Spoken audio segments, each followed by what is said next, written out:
Сайн байцгаана уу? Keks podcast-ийн золоо болон цэг хоёр байна. Гадаа хүдэн болж өвөл болсон байна. Тийм учраас бид бүхэн нарны элчнээс Д витамины хангалттай авч чадахгүй байгаа. Би өөртөө анхааран, гэр бүлийнхаа эрүүл мэндэд анхааран өдөр болгон Д витамин хэрэглэж байгаа. Тэгээд энэ Д витамин бол Д витамин гэдэг нэртэй мөн бас Posh-ing Oleofarm гэдэг үйлдвэрээс гарч байгаа. Тэгээ Monfa эмийн санд худалдаалагдж байгаа. Тэгээ тийм болохоор та бүхнийг Д витаминийг Monfa эмийн сангаас худалдаж аваарай гэдгийг уриалж байна. Та Keks podcast-ыг дэмждэг бол та өөртөө хайртай юм бол, та үр хүүхдүүдтэй хайртай юм бол, та хань ижилтэй хайртай юм бол, та нууц амрагтай хайртай юм бол Д витамин хэрэглүүлээрэй. Сайн байцгаана уу эрхэм хүндэт үзэгчдээ. Keks podcast-ийн ээлж дугаар. Шинэ оны дараа анхны дугаар юм байна. Шинэ оны мэнд төргий. Тэгээ өнөөдрийн зочин маань Jack Ганбаатар байгаа. Одоо sex educator гэдэг хүн. Мөн бас эмч мэргэжилтэй. Саяхан Арлын Австралиас яг нийтийн эрүүл мэндийн мастер хамгаалаад ирсэн байгаа. Монголд удаагүй байгаа. Тэгэхээр болохоор амар гоё халуун яриа өрнө гэдэгт бол маш их итгэлтэй байгаа. Тэгээд баяр үргийн ямар ч байсан магистр хамгаалсан юм. Баярлалаа. Тэгээд нэвтрүүлгийг өмнө үзэж хахад оролцогчдынхаа нөгөө бэкграундыг хэлээд байдаг шүү дээ. Тэгэхээр зарим нь яаж мэдсэн гэдэг. Тэгээ нааг ус судалж үзсэн баг гэж. Миний талаар юу хэлэх вэ? Хэлэх боол гэж бодсон чи ямарсан нааг Австралид сурсан гэсэн байна. Тэгээ ямар ч гэсэн 2 жил ингээ Австралид эрдэм ном хөөх гэж явсан өөр юм өгөөг нь бололтой. Хөөж амжаагүй юм шиг байна. Хүл хороонд. Тэгээд нинтерүнд Jack-тай одоо coming out-ийн тухай ярмаар байна. Тэгээд бас original coming out юу нэмэр одоо ялангуяа гэр бүлтэй coming out гэсэн нэмэр тийм содон байсан. Тэр түүхээ манай үзэгчнэрт юу хуваалцвал амар үнэтэй болно гэж би удаа болж байгаа. Тийм. За миний coming out гэдэг чинь өөрийгөө нэг гэй гэж хэлсэн. Тийм. Одоо үгдээдтэй гэж хэлэх юм уу? Гэр бүлтэй. Ер нь тийм үгдээдтэй аава дээд үеийнх нь бүгд хэлсэн. Юу манай аав бөө. Тэгээд сахиусаа аваад би одоо бараг хэдэн жил болж байгааг мартчих. 10 давсан жил болж байгаа. Намайг 10 жилд байхын л өсвөр үеийн хүүхэд байхын л аав болсон. Тэгээд нэг тийм бөөгийн зам үлээгээл гэртээ ингээд яадаг. За тэр яг хөө юу гэсэн шууд ажиллаа. За тэгээд миний нөгөө анх аавдаа хэлчихсэн түүх болохоор аюу сонирхолтой. Би энэ талаар нэг тийм ярилцлага өгчихсэн шиг санагдчихээн. Тэгээд тэндээс бодвол сонссон бол та. Тэгээд ингээд бөө болоод зам үлээ үлдээд ингээд яг эхний нэг хэдэн сар чүлээд нэг гэртээ ингээд гэрээсээ гарахгүй гэртээ одоо тэд удаа тэр сахиусаа бидээ оруулж болох хэрэгтэй гэл нэг зам үлдээ. Тэгээд би ээж ажилдаа явцсан үед нь би тэр нэг төшдөг тийм ажлыг хийдэг байлаа. Тэгээд яалч нэг өдөр хоёлаа ер нь нэлээд олон өдөр хамтлан өнгөрүүлсэн тийм. Тэгэл нэг удаа божол хоёлаа тэгэл бас ховж ярина шүү дээ. Тэгээд одоо тэнгэр газраар юу байна, сон сайхан юу байна гэл ярьж байгаа л тэгэл хатад бүсгүүчүүд юу байна гэж асуувал бас яриа л те. Та ер нь их нэртэй гэж асуувал тэгж явж байгаа л миний амьдрал руу орцсон. Тэгээд бас нэлээд бодож байгаа л хэлсэн би ер нь ингээд тийм хатан гэдэг хүн гол заяаны хүн болж таарлаа гэл хүннээлсэн. Тэгэл гэсэн чинь хамгийн гайхалтай нэг гоё ирэх хүлээж авсан. Тэгээд уйлсан нь бид хоёр баг уйлсан баха. Хоорондоо уйлтаал. Тэгээд нэг сүрхий уйлцсан бол байхгүй нэг жоохон ингээл михшээл. Тэгэл зүгээрээ минийхөө ойлгоно л гэж тэгсэн. Тэгээд өвөөн гэд наад гэж юм чинь өвөөн ямчсан аавд нь ойлгуулна гэж хэлсэн. Тэгээд ямарч ойлгуулсан байх л гэж боддоо шүү дээ. Тэгээд ер нь бөөгийн шин өөрөө яг энэ LGBT асуудлаар бас нэлээд тийм хүлцэнгүү хүлэн зөвшөөрөл сайтай тийм зам үйл буюу уламжлал байгаа даа. Тийм монголчууд одоо 17 дугаар зуун хүртэл нэлээд бөөгийн шин даамгаалж гэсэн орн тий. Тэгээ яг энэ бөөгийн шинаараа бол нэлээд индианчуудтай төстэй. Индианчуудын бөөгийн шинэ тэр зам үйлдэл нэлээд төстэй. Тэгээ бөөгийн шиний энэ бөөгийн зам үйл энийг онцлог нь ерөнхийдөө ялангуяа транс хүмүүс, интерсекс хүмүүс, LGBT хүмүүс ерөнхийдөө болж сонгогддог.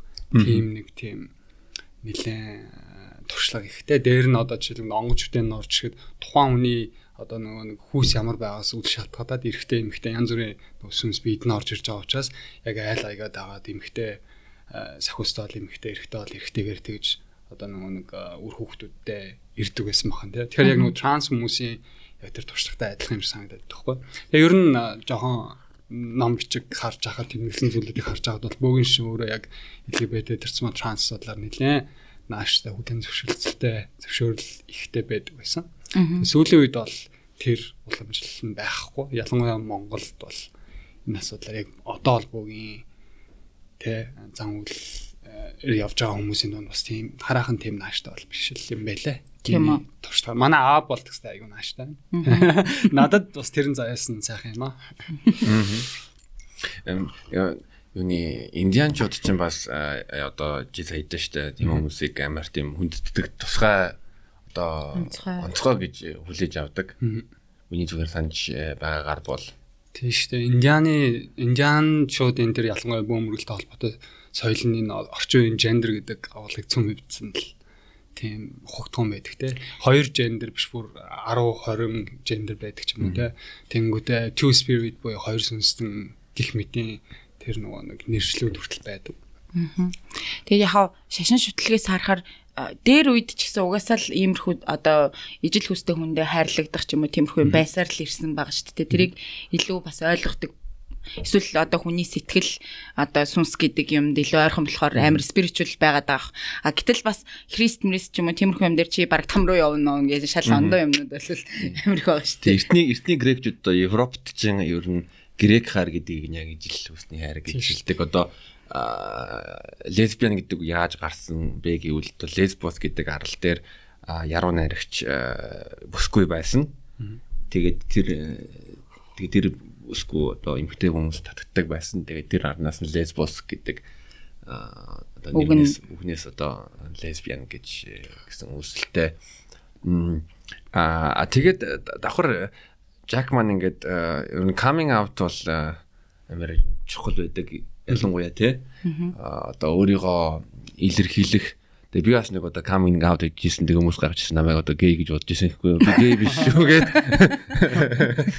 Би бас сүлд нэг төрсөн өдрийн паранд яваад coming out тэгээд би straight тэгээд Беллагийн төрсөн өдөрт яа бүх хүмүүс ингээд зарим нь lesbian, зарим нь trans ингээд бид нэр зүгтээ hangout хийгээд би тэр донд би straight гэж coming out хийж. Тэгээд явсан бид нар ямар байдгийг нэг цөөнхийн мэдрэмжийг авч тэ тодорхой жижигхэн орчин ч гэсэн. Тийм.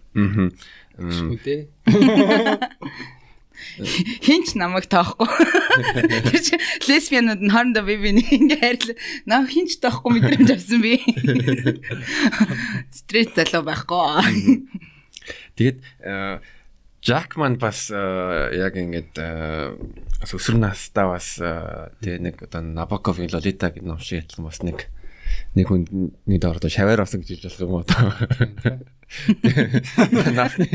Насны төрөө ер нь чамд хэрэг жохол тэгээд анхны ер нь тэгээ багштай байх юм уу? Багш нь жоо цаашаа миний найз залуу байсан шүү дээ. Яасан 21-т авахтаа бас өөрөөсөө бас нэлээд ах хүнтэй миний анхны найз л байсан. Тэгээд одоо ихэм сурсан. Хувийн хувьсгалын асуудлаар маш олон зүйл сурсан. Тэгээд сексид сурсан, хүн хайрлт сурсан, хүнд халамж тавьж сурсан. Тэгээд LGBT эрхийн төлөө тэмцэж сурсан. Тэгээд бүгдийг сурсан юм. Тэгээд тийм л юм да. Нас зүрхээс өөр зүрдэг юм байлээ. Тэр нь бол нас зүрхөөс нь бол өөр юм зүрхээгүй. Тэр бол үнэн л юм. Нэг асуулт яг толгой дотор даанч тэрийг яг сайн ярьж ярьжсэн чи бүр мартчихлаа. Гэтэ ингээд одоо тэ ингээд бүр ингээд төлөвшсөн бас олон ингээд юм зам туршиж үзээд тэ гадаад дотоодоор ингээд аялаад ингээд явгоот нь бас нэг усны тийм азтай туршлагатай байсан гэж бодож байна. Энэ талаар үгж бодож байна. Одооний үднээс азтай байлгүй яах вэ? Тэ яг нөгөө privilege гэдэг одоо монголоор юу гэдэг вүлээ тань илүү давуу байдалтай давуу боломж тийм бол яг өөрийнхөө олон нийтийн бусад хүмүүстэй харьцуулахад зарим үеийнхээ хүмүүстэй харьцуулах нэлээд байсан шүү дээ. Тэгээд анхнаасаа нөгөө нэг туршлагатай хүнээс сурснаас гадна тэгээ нэг сая өнгөрсөн 2 жил гадаадад нэлээд урт хугацаар амьдрах боломж олдоо. Тэгээд зөндөө юм сурсан шүү дээ. Тэр бол миний соёл. Тийм, тэр бол миний яг ингээд хөөхөндөө хийсэн нэлээд том олол discovery тэр өөрчлөлт бол биш те. Шинээр нээс юмнууд бол хийсэн. Бэлгийн мөн чанарын хувьд ч гэсэн хөөхний үзэл бодлын хувьд ч гэсэн бие махбодын хувьд ч гэсэн ялгаагүй. Шинэ мэдрэмжүүд те. Шинэ мэдрэмжүүдтэй. Өмнө нь ерөөсөө өдөгдөг байсан юмнууд гарч ирж мэрээд. Ирсэн. Тэгээ яах вэ? Вау. Тийм олоосон боовч байна бүх юм наа тэгээд. Тэгээ хамгийн гол нь яг Монголд ингээд аюу хаалттай амьдарч байгаа ингээд айгүй зүгээр гоё эргээр хүлээж хүн шиг хүлээж авдаг нийгэмд очихоор хүн багтлаараа өөрлөлттэй юм бэл.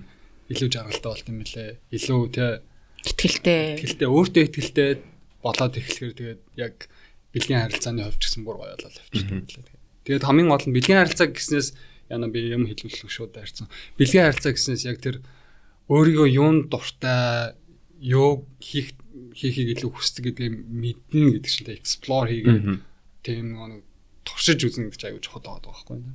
Тэгэхдээ одоо ер нь яхаа зөвхөн гей секс гэхгүй ч гэсэн straight хүмүүс ч гэсэн хоорондоо юм одоо юунд дуртай гэдгийг олоогүй тохиолдлууд бол маш их байгаа шүү дээ.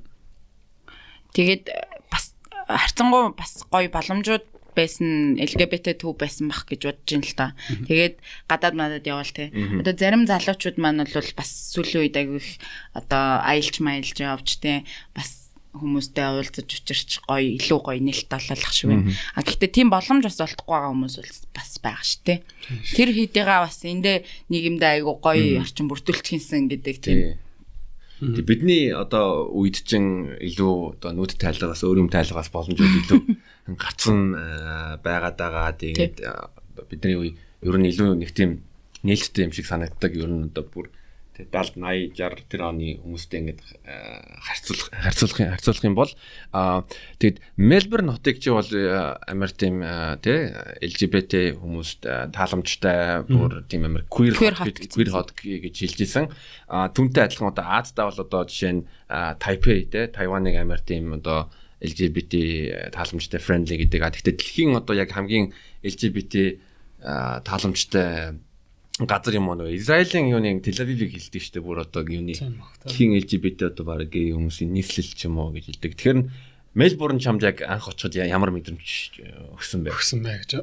За, Израилийг бол би ерөөсөө нэг сүрхий судалж байгаагүй өөрөө очиж үзээг болохоор тэр талаар нэг комент бол. Гэхдээ хүмүүсийн тэр юу уншижсэн. Гэхдээ нөгөө талаар politically улс төрийн хувьд Израиль ч өөрөө яг Палестинтай ингэж байгаа жоохон тэр нөгөө нэг асуудлаа жоохон өөртөө нь хандуулах гэдэг илүү gay marriage-ийг хүлээн зөвшөөрдөг ч юм уу те. Тэгээ тиймэрхүү бас тал байгаа бах та. За Мельбурны хувьд бол би яагаад анх Мельбурнийг сонгосон бэ гэхээр зүгээр л ингээд за Австрали руу сурах боломж байна гэж судалж байгаа. За тэгээд ингээд элчин сайдын яамнаас нь тэтгэлэг зарлт юм байна гэж судалж байгаа. Тэгээд ингээд процессын дагаад явсан чи яг өөрөө айл хотод ямар сургууль сурмаар байгаа бас эхлээд ингээд номинейт хийдэг. Тэгэл би за Австрали үзье. За тэгээд 1 ноембрын юм за сурах морхон. Тэгээ 2 ноембрт хамгийн шууд гарч ирж байгаа юм. За яг айл хот нь хамгийн гей хот бай. Гей хүмүүстэй хэлтэй гоё залуу хүний хувьд яг тийм гоё queer scene-үүдийг үзэж өөрөө гоё хөгжилтэй байхад ямар хот нь хамгийн гоё гэж үзсэн. Тэгсэн чинь яалтчгүй Мельбурн гарч. Сидней бол гоё юм байлаа. Тэгээд Мельбурнийг сонгосныг шалтгаан нь болохоор нөгөө цаг агаар нь айгуу сэрүүхэн бохгүй. Сидней болохоор халуун. Би жоон халуун давчтаад идэх байхгүй.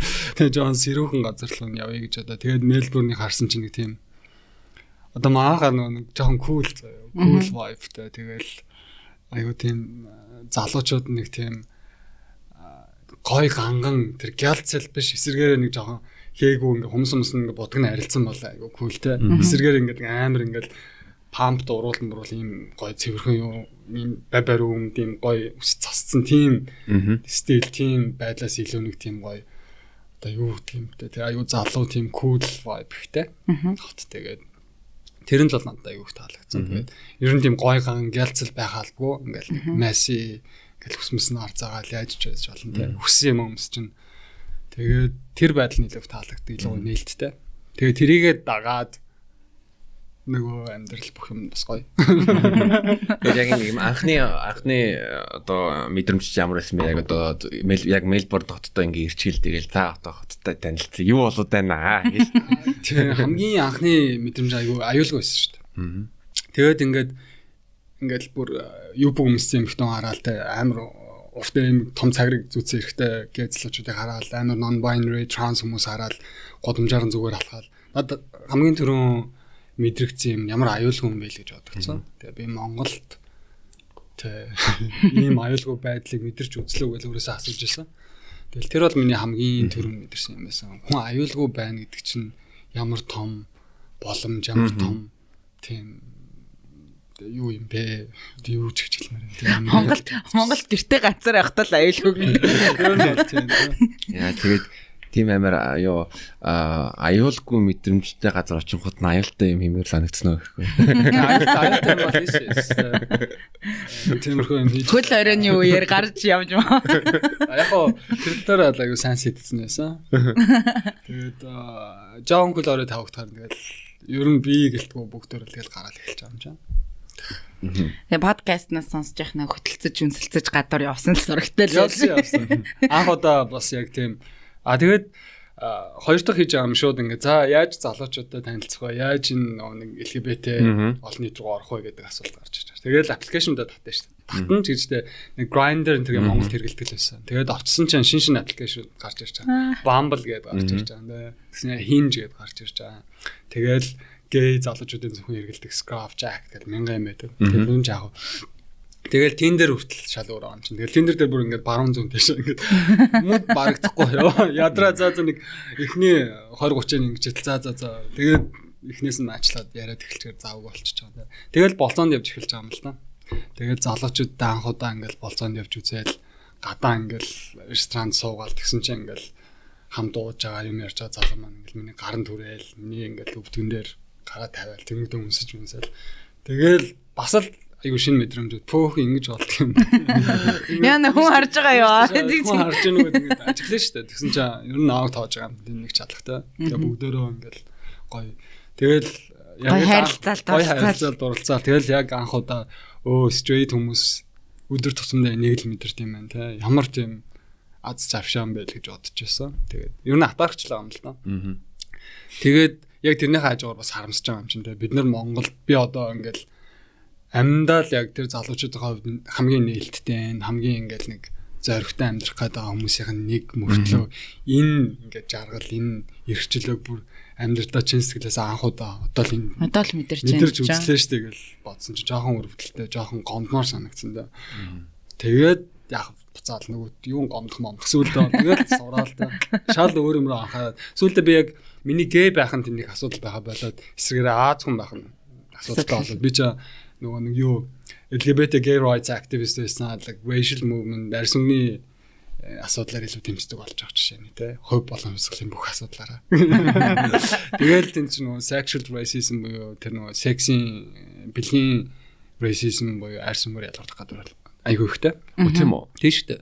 Сая нөгөө тэнд чинь нөгөө коронавиноос болоод бараг л фак чайна майна бөө юм болсон шүү дээ. Бөө юм болсон. Нэг корона бол тэр хүн зоцсон утсан. Австрал харин гайгүй. Америк бол үнэн факт байгаа тий. Австрал харьцангуй 10 миний хувьд 10 times better 10% илүү сайн гэж бодож байгаа аюулгүй.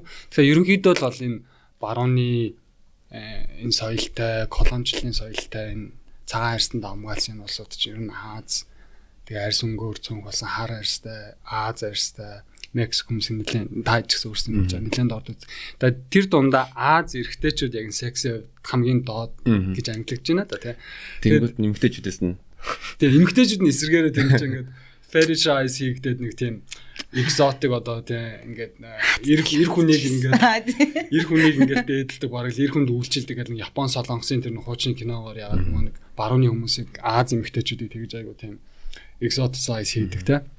Эмэгтэйчүүд нэг тийм өөрөөр үнэлэгдэж байгаа залуучууд нэрсэргээрээ хамгийн секстэй юм уу хамгийн жижиг эрэгтэндээ хамгийн сул дорой өөр юу гэдэг те тэгэд үнэлэгддэг. Тий Аз эрэгтэйчүүдаа нөгөөдөөгөр хамгийн одоо эмэгтэйчүүдээс одоо хамгийн бага өсөмжтэй гэвэл Африк эмэгтэйчүүд те Black эмэгтэйчүүдийг тэгэл яа.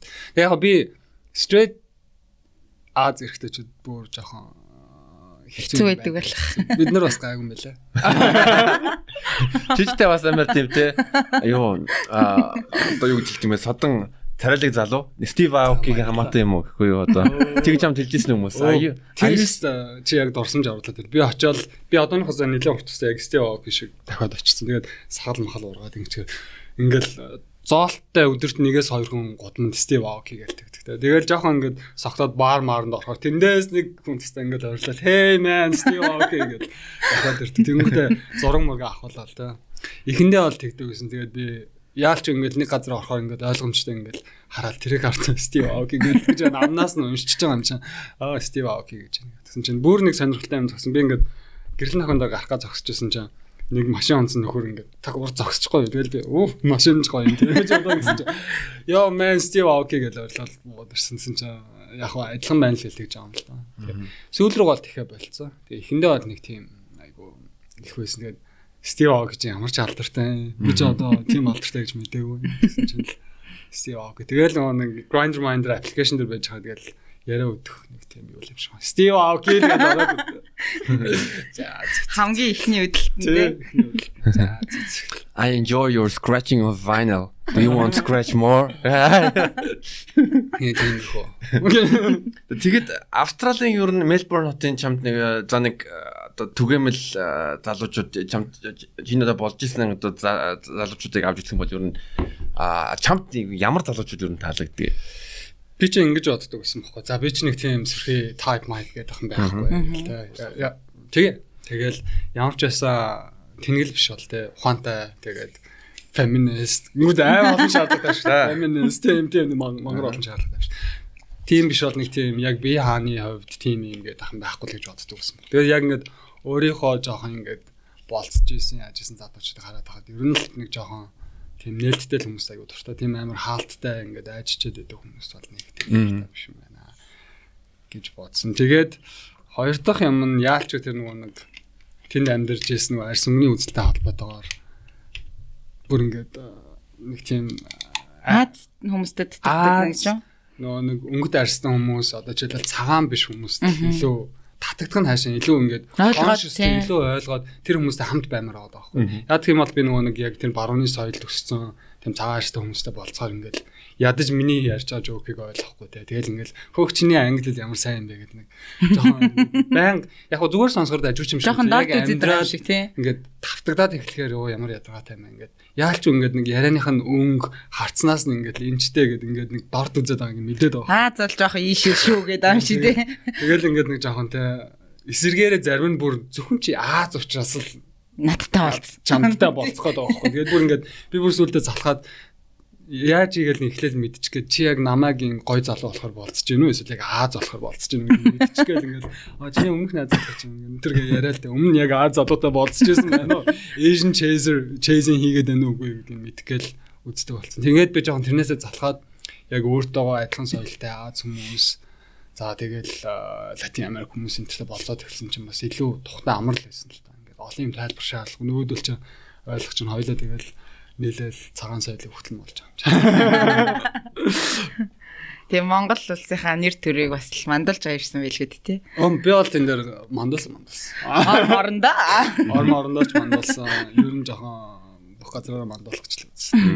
Ялангуяа Мельбурн би бол өөрөөсөө өөр Монгол гизл хараагүй. Бодвол байдаг л ахалтаа тэгээ хөл хорой морой гээд бас нэг олон монголчуудаа уулзах тийм завшаа тохиогоогүй.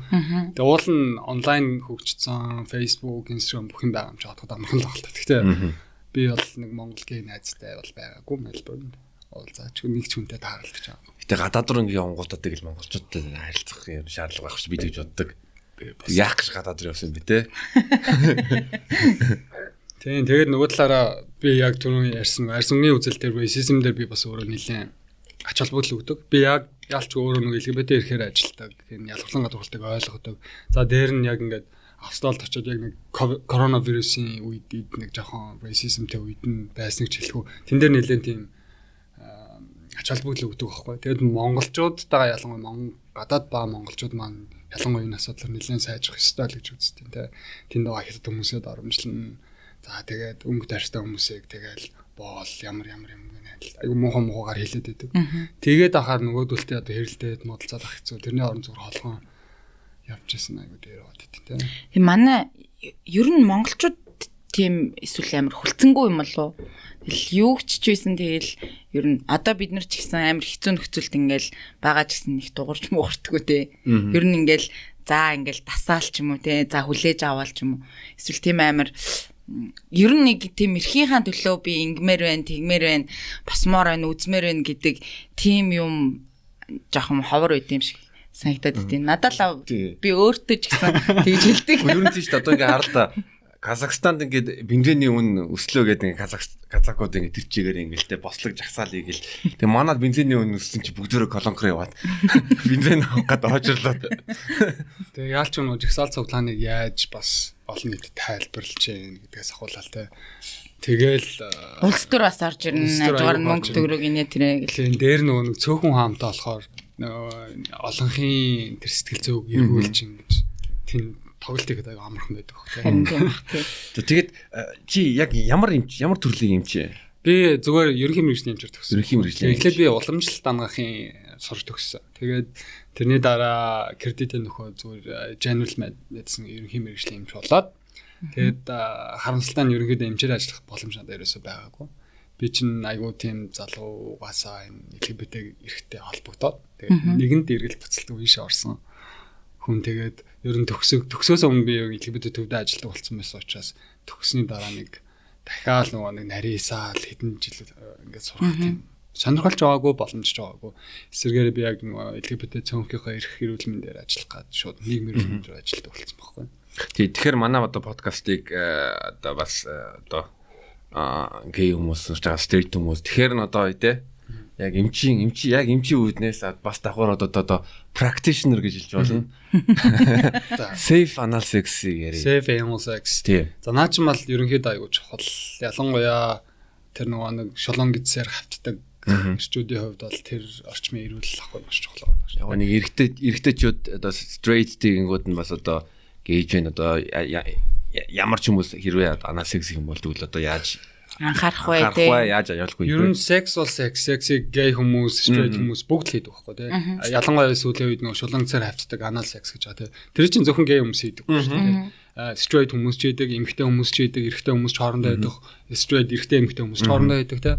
Тэгээд гол нь ингээд энэ дээр юу анхаарах хэрэгтэй вэ гэхээр эхлээл цэвэрлэгнээс анхаардаг байхгүй тий. Ерөнхийдөө шулангцаар бэлгийн хаталд орохоос өмнө цэвэрлэгч нь тийм хэцүү ажил бол ерөөсөө биш шүү. Хүмүүс ерөнхийдөө түүхтэд Монголд энэ талаар туршлага унших юм байдаг учраас ер нь жоохон төвөгшөө байдаг юм шиг. Хамгийн гол нь цэвэрлэгнээс эхэлнэ. За ингээд бүр бургуу тавьдаг тэр боолбууд байдаг шүү дээ. Өөрчд бол хоньны шулуун гэж цэвэрлдэг те.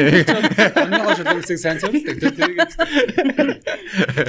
Тэгэл ер нь цэвэрлэх маш олон ингээ аргууд байна. Жишээлх юм бол нөгөө нэг клизм тавьдаг юм уу зардаг тэрүүгээр цэвэрлж болно. Байнга аваад авахд мөнгө хэцүү учраас олоодоо хэрэглэх тийм төхөөрөмжүүд авч болно шүү дээ. Ингээд шахацдаг ингээд бүр юм нөгөө нэг пластик уучлаарай яа. Энэ газ тоос байсан чинь. Пластик юм урт баалбууд бол янз бүрээр зардаг те. Монголд бол хэр зарагддаг бол түүнээс энэ тэндээс захиалаад авчиад болоод байдаг. Гэхдээ нөгөө эмнэлгийн орчинд бургуу тавих зорилгоор хэрэгэлдэг учраас Монголоос олох боломжтой. 20 дугаарт нөгөө шүршүүрнийхээ артлыг ингээд тайлж байгаа цэвэрлждэг байхгүй. 3 дугаарт нь зүгээр ингээд иймэрхүү савнд ингээд ус хийж аваад ингээд цацаад яаж цэвэрлэн. Гэхдээ ямар ч гэсэн нөгөө шулуунгцныхаа тэр зайнд ус оруулаад тэрийг буцааж жоохон байлгаж барьж байгаа буцааж гаргаад дахиад оруулаад гараад 2-оос 3 зайлшгад бол хангалттай. Тэгээ бүр нэг хамаг идэж уусан юм аа хүртэл шахаад байх шаардлагагүй. Ер нь тэр хүртэл тэгж ордог юм чи яах. 20-30 см тэр том сайзыг л чихээг бол тэ. Гэхдээ өөрөө хүний шолонгос ч өөрөө ингэ болж байгаа учраас тийм айхтар яг хоо сунна л да. Тэгээд маш олон practice хэрэгтэй байдаг ер нь тэгээд тийм шууд ордог ч юм бол сур тарин сур. Тэгээ ерөнхийдөө юунод байдаг чинь bot flag ер нь шулангцаа бэлгийн хавталд орохоор төлөвлөж байгаа бол угаа цэвэрлэгээс ахуулаад тэндээ баг багаар 3-аараа эхэлнэ 2 хуруу болно 3 хуруу болно тэгээ bot flag болно гэдэг ингээ тасгаж иж шулангцаа бэлгийн хавталд ордог. Тэгхгүйгээр шууд нөгөө нэг дасахгүйгээр ямар нэгэн байдал оруулснаас болоод яг тэр авч урагдах. Дээр нь тэр чинь нөгөө нэг судасжил нарийн тэр нөгөө нэг венен судас ихтэй тийм мэдрэлийн төгсгөлүүд ихтэй тийм хэсэг байхгүй. Тэгээ тэнд чи айгүй хурдан урагдаж шинэ гэмтэл авах тийм юу та нэг уур ихтэй. За дээр нь монголчуудын амьдралын юм аяг хүүтнээс болоод бид нар чинь шамрам юу гэдэг те парпрокти тэгээд тэр замын өвчл бас ихтэй орнуудын тоонд ордог учраас цэвэрлэгээ маш чухал. Эхний юу хоёр дахь нь тэгээд дасгаад ингээд сунгах эвтэйхэн тэр уншиж мэдээд тэр үйл ажиллагаа хийх нь маань 3 дугаарт нь лубрикант гэдэг юм. Ийм л 3 нэг санаж авах хэрэгтэй. Тэгээ секс хийх гэж байгаа бол ерөнхийдөө лубрикант бас дахиад лубрикант гэж бодож байгаа хэрэгтэй. Тэр нь гэхдээ нэг тосон усан гэд хоёр өөр янз байгаа шүү дээ. Ерөнхийдөө одоо бол бүгдөө л усан байгаа. Нэг тосон лубрикант бол тийм сөрхий зараад байх юм байхгүй. Ерөнхийдөө яг бэлгийн харилцаанд орох үед хэрэглэдэг лубрикант бол ихэнх нь усан сөртэй. Тэгэхээр тэр бол ирүүл тэгээд аль болох маш их хэмжээгээр за маш их гэдэг нь одоо нэг асгар цутгсан их биш те. Ер нь тогтмол тэндээ секс хийх болгондоо лубрикантаа хэрэглээд лубрикантгүйгээр ерөнхийдөө сексийг бодохгүй болох төвшнээ хэрэглэх хэрэгтэй гэсэн үг те. Стрейт хүмүүс ч гэсэн адилхан. Би нэг хоёр найз охинтойгоо амьдарч байхдаа стрейт тэгэл цаад болтой чи ярихтаа лубрикант ярина шүү дээ те. Тэгэл за тэгэл секс хийхдээ лубрикантын асаад болохгүй өөрөө гаргаж ирээ нүүдэл чинь шүлсээрээ шууд ингэ шүү гэдэг. Энэ яг практис аахгүй Монгол зөв шүлсээ ашигладаг. Шүлс бол лубрикант биш ээ. Энэ айгу тийм тэнд хангалттай чигшүүлэх ерөөсөө тийм. Оо яана гэхгүй юм. Тийм үү. Тэрчээс яг бүр олдохгүй маш их хэмжээний шүлсээ дахин төрөх юм уу яа гэдэг. Гэхдээ нэг юм би нэг удаан нэг юм дөрвөлжин лубрикант хүнээс авчихсан байхгүй юу. Тэгээ тэр чинь нэг хэрэглэл тэр чинь нэг тэрэндээ хангалттай өрөхгүй мэл чинь нэлээд их л байх хэрэгтэй шиг л шүү дээ. Яг хоо нэг ч одоо ингээл нэг л удаагийн юу ахна шүү дээ. Жохон удаан хавталт ордог бол те. Жохон ингээл гаргаж жагаад амраад рол плей хийгээ дахиад үргэлжлүүлдэг бол тэр чинь дахиад нэг задлах тэр чинь нэг юу ч бас хатчихдаг байхгүй. Харин тийм байл шүү дээ. Юм болохоор дараа хатчихдаг. Тэгээ зарим нь ингээд зунгаараа эргээд хуурай юм болчтой юм шүү дээ. Тэгэл нөгөө шүлс рүүгээ буцаад орох. Тэгэхээр эхлээд ингээд секс хийхдээ тэднийгээ бэлдэж авах хэрэгтэй л гэдэг чухал юм аа да. Тэгээд юу Монгол ер нь чиний ингээд хувийн туршлагаас яг энэ одоо бэлтгэл олон тэгээ мэдлэг тэгээд бас тэр амин цэврийг сахих үүднээс ер нь ямар хөө туршлагатай байна юу анзаарч байна дөө магтах юм уу байна сайш муулах юм уу байна тэгэнгүүт нь Австралид очсон чи залуучууд хэр соёлтой хийж хэр соёлтой байна. Тэгээд Австралид бол энэ цэвэрлэгээ гэдэг чинь айгуул чухал байгаа юм чинь тэгэл ингээл одоо нөгөө casual hook up юм шүү дээ тийм ч одоо тохиолдсон билээ автлаа тийм ээ тохиолдсон билээ one night stand хийгээл аппликейшнээр ер нь амар accessible амархан шүү дээ ингээл такс аппликейшнээр яриад та юу байна очиэстэй хөөх юм чи таалагдж байна за ингээл энийхээ зургийг явуулаа би ийм залуу чи ийм залуу хоёлаа хэдээс олцгоо ерөнхийдөө нэг тийм тийм тэгэл шууд за чи тэ нэг 30 минутын дараа би гэлс дүүшигээ цэвэрлэгээ хийчихэж юм уу те. Тэр нь бол нэг энгийн за бэлгэвч аваа гэдэгтэй адилхан л. Тэгээ ерөнхийдөө цэвэрлэхгүйгээр бэлгийн харьцаанд орно гэдэг бол ер нь хэцүү тийм ээ. Тэгээ өөртөө ч болон өрөөлтөө ч гэсэн хэцүү. Тэгээ ялангуяа секси хувьд ингээд нэг ингээд өөртөө итгэлгүй болчих юм бол тэр нь бүр бүх амьдралд нөлөөлдөг шүү дээ. Тэгээд ерөнхийдөө цэвэрлэгээ хийх юм бол дугаан унтраах уу?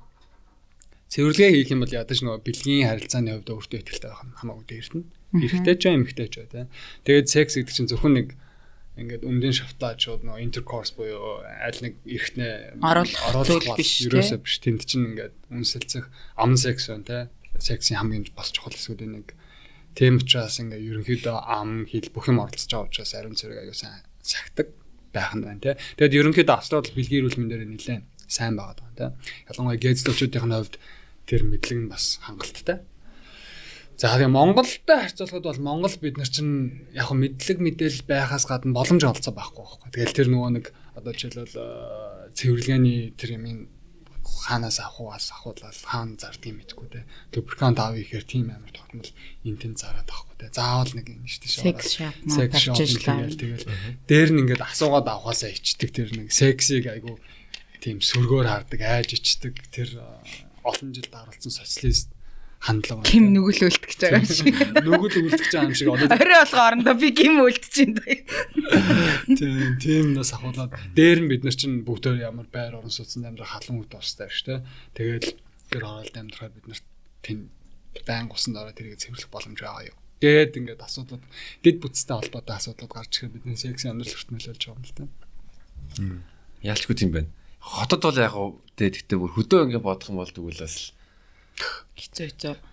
Яг бид нар бас ингээл яг эргэн тойрноор л ингээл найз нөхдөөрөө л ингээл ботход окей ингээл ер нь бол дэжгүй ингээл болоод энэ бүтээд энэ гэж харж байгаа л ч бид нар бас харахгүй бас тэгээ бүлэг бас байгаа л хол тоо. Тэг ялангуяа бэлгийн амьдралын хувьд бол бид нар маш олон бүлгийг орхидог байхгүй тий. Гэр ороолын бүлгүүд төдөө малчин хүмүүс за хөгшин бэрхшээлтэй хүмүүсийг баг секс хийх ясуу, секс хийдэггүй, сексийн мөн чанар байхгүй хүмүүс шиг ханддаг тий. Бүр цаашлах юм бол хүчээр нөгөө нэг бэлгийн сувгийг боолгох, ахуулах гэх мэтийн айгуу тийм мессежлууд хүртэл хийчихдэг шүү дээ. Тэгэхээр энэ чинь өөрөө хүний бэлгийн болон нөхөрчгийн маш том эрхүүдийг зөрчөөд байгаа тийм. Бэлгийн эрх гэдэг айгуу том эрх байна шүү дээ. Яг бидний унтаж идэж чи эрүүл мэндэ хамгаалахтай адилхан эрх байгаа тийм.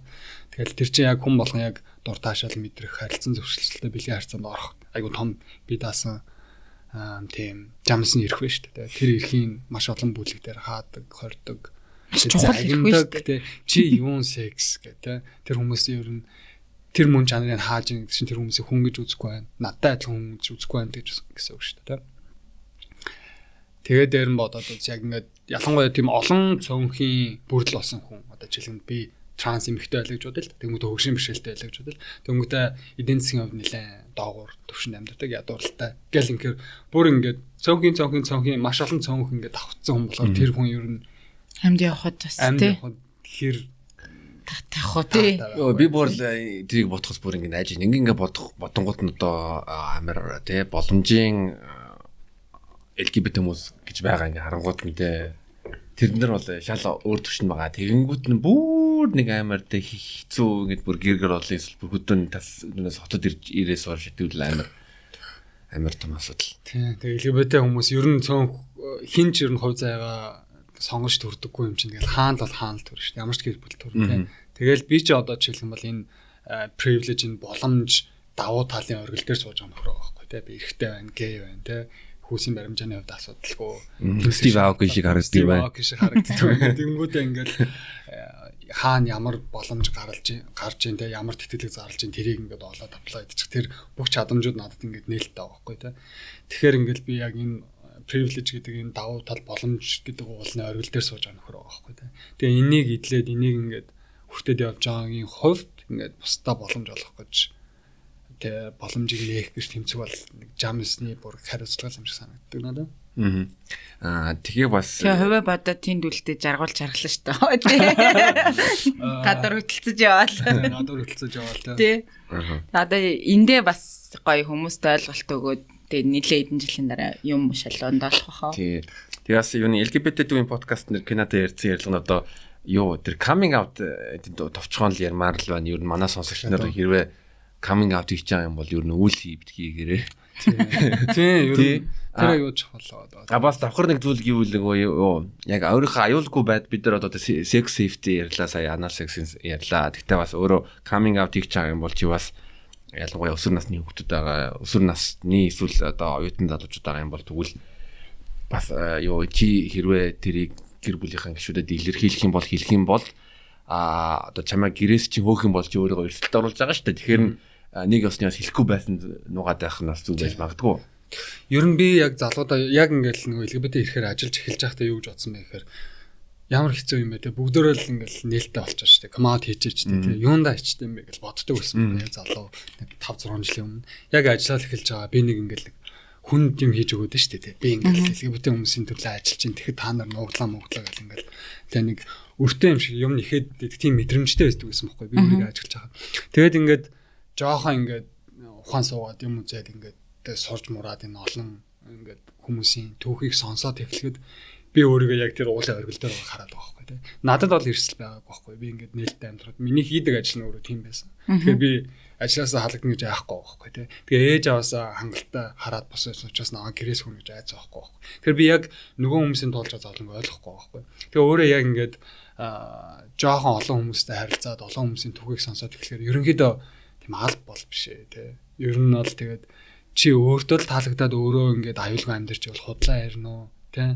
Өөрийгөө нууна уу ерөөсөө хамаагүй хамгийн гол нь чи өөрөө аюулгүй өөртөө таалагдаад амьдарч явах хэрэгтэй гэдэг л байр суурь дээр хүрсэн. Тэгээд ялангуяа сүүлийн үед одоо дэлхий ингээд глобалчлагдаад гэдэг яриад байгаа. Нэлээд сайн хөгжиж шүү дээ. Тэгээд энэ барууны урлаг соёлынхны нөлөө бас их байна та. Тэгээд бидний бас өөрсдийн тэмүүлж байгаа хүсэл бас байна. Тэгээд нөхцөл байдал нэлээд сайжирч байгаас болоод ялангуяа залуу үеийнх нь нэлээд урам зориг авч байгаа. Сайн байна, гоё байна те. Урам зориг аваад ингээл өөрөөрөө амьдрмаар санагдал. Гой кино үзэл те. Lady Gaga-гийн ингээл хайрцаг гэдэг. Ariana Grande ингээл туг мөг өргөсөн чинь ингээл бахархаа дотроос ингээд намайг хүмүүс ойлгож штэ те. Би ингээд өөрөөрөө амьдрах гайхалтай тэр мэдрэмжийг аммаар ингээд тэмүүлээд оч өсрөөд эхэлж байгаа байхгүй те. Гайхалтай те. Тэгээд хамгийн гол нь яг залуу хахад чинь бүх юмыг яг миний өмнө ингээд нэг чигт хардаг байсан шиг нэгэнд ингээд сэтгэл нь хөөрөд эхэлчихвэл тэнд байгаа эрсдлийг тооцоод аюу хэцүү байдаг байхгүй. Тэгээд тэрнээсээ болоод ингээд жоохон нээлттэй амьдраад хүмүүс камаут хийгээд эхэлдэг. Тэгээд Монголын нийгэм ямар гэдгийг ингээд улаан нүрээр шууд цохиулж байгаа юм л да. Тэрнийхээ дараа те ээж аав нь ойлгохгүй, найз нөхд нь ойлгохгүй, багш нар нь ойлгохгүй, гэрийнх нь ойлгохгүй, бүр сүлдээ орон гэргүү гудамд гарах тийм эрсдэл үүсээд байгаа шүү дээ. Тэгээд түрүүний хэлдэг шиг яг залуу үеийнхэн сүүлийн үед нэлээд LGBT гэдгээсээ болоод хүчрхийл ялангуяа гэр бүлийн хүчрхийлд маш хүртэж байгаа. Гэрээс нь хөөдөг, сургуулаас нь гаргаад тэр эдийн засаг нийгэм соёлын бүх эрхийг хязгаарладаг те. Хотод сургаж байсан бол баг сургуулаас нь гараа хөдөө авч явдаг ч юм уу те. Тэгээд нөгөө нэг эрхчлөөгийн хасаа гэрийн хорионд оруулдаг гэх мэтийн маш төвхтэй юмнууд гараад байгаа сүүлийн үед. Гараад байгаа ч гэлтүүд гардаг байсан. Тэр одоо сүүлийн үед бүр хурцтаад илүү их гараад байгаа. Яг тэн дээр бид нэр яаж ажиллах уу гэхээр манай бас чадамж айгу бага штэ яг. Тэгээд дээр нь насанд хүрээгүй хүүхдүүд байх юм бол тэн дээр төрийн оролцоо шаардлагатай төр тэрэн дээр мэдрэмжтэй оролцож чадах уу гэдэг юм л. Тэгээ бас баг нөгөө нэг хэргийг яаж байгаа юмсан чи юу баг залуу байж юм гей лесбиан юу ийм байхгүй гэл та. Загнаад нийтэл ээж автан загнаал тэгэл. Хичээл намаа сураал явхаа баад маад гэж. Чиний насанд би юм байна. Тэ уучлаарай гэж. Тэр нөгөө тэнгэр телевиз дээр л орсон нэвтрүүлэг дээр бас нэг хэлсэн үг нь Жак хэлсэн үг нь надад амар таалагдсан. Тэр нь болохоор хүн мэдхгүй болохоор айгаад одоо мэдхгүй юмнаас айгаад байгаа гэд нөгөө одоо эцэг эхчүүд нь одоо яаж ойлгох хэвээр гэдэг тэр эцэг эхчүүд нь тэрийг мэдхгүй учраас энийг хүлээн зөвшөөрч чадахгүй айгаад байна гэдэг нэг тийм үнцэг гараад шүү дээ. Тэрийг зүгээр би бодчихэд сонсчод тэгж батсан. Ер нь бол одоо ингээд ийм юм байдаг гэдэг юмыг өмнө ерөөсөө нэг нээлттэй олон гэж яриаггүй. Тийм болохоор тэр хүмүүс мэдхгүй байгаа дээ тий. Одоо ингээд яриад байгаа юм чинь ер нь бас нэг талгаад ингээд арах юм бол тэр бас багасах магадлалтай. Тий бид нар одоо нэг бүр одоо подкастт одоо ер нь байнга ярьдаг одоо олдмол гэж байдгүй. Хүн санамсаргүй боон дээр суудгүй. Оо юу вэ? Тэгээс санамсруу сууснаа тэнд амар дуртай болоо.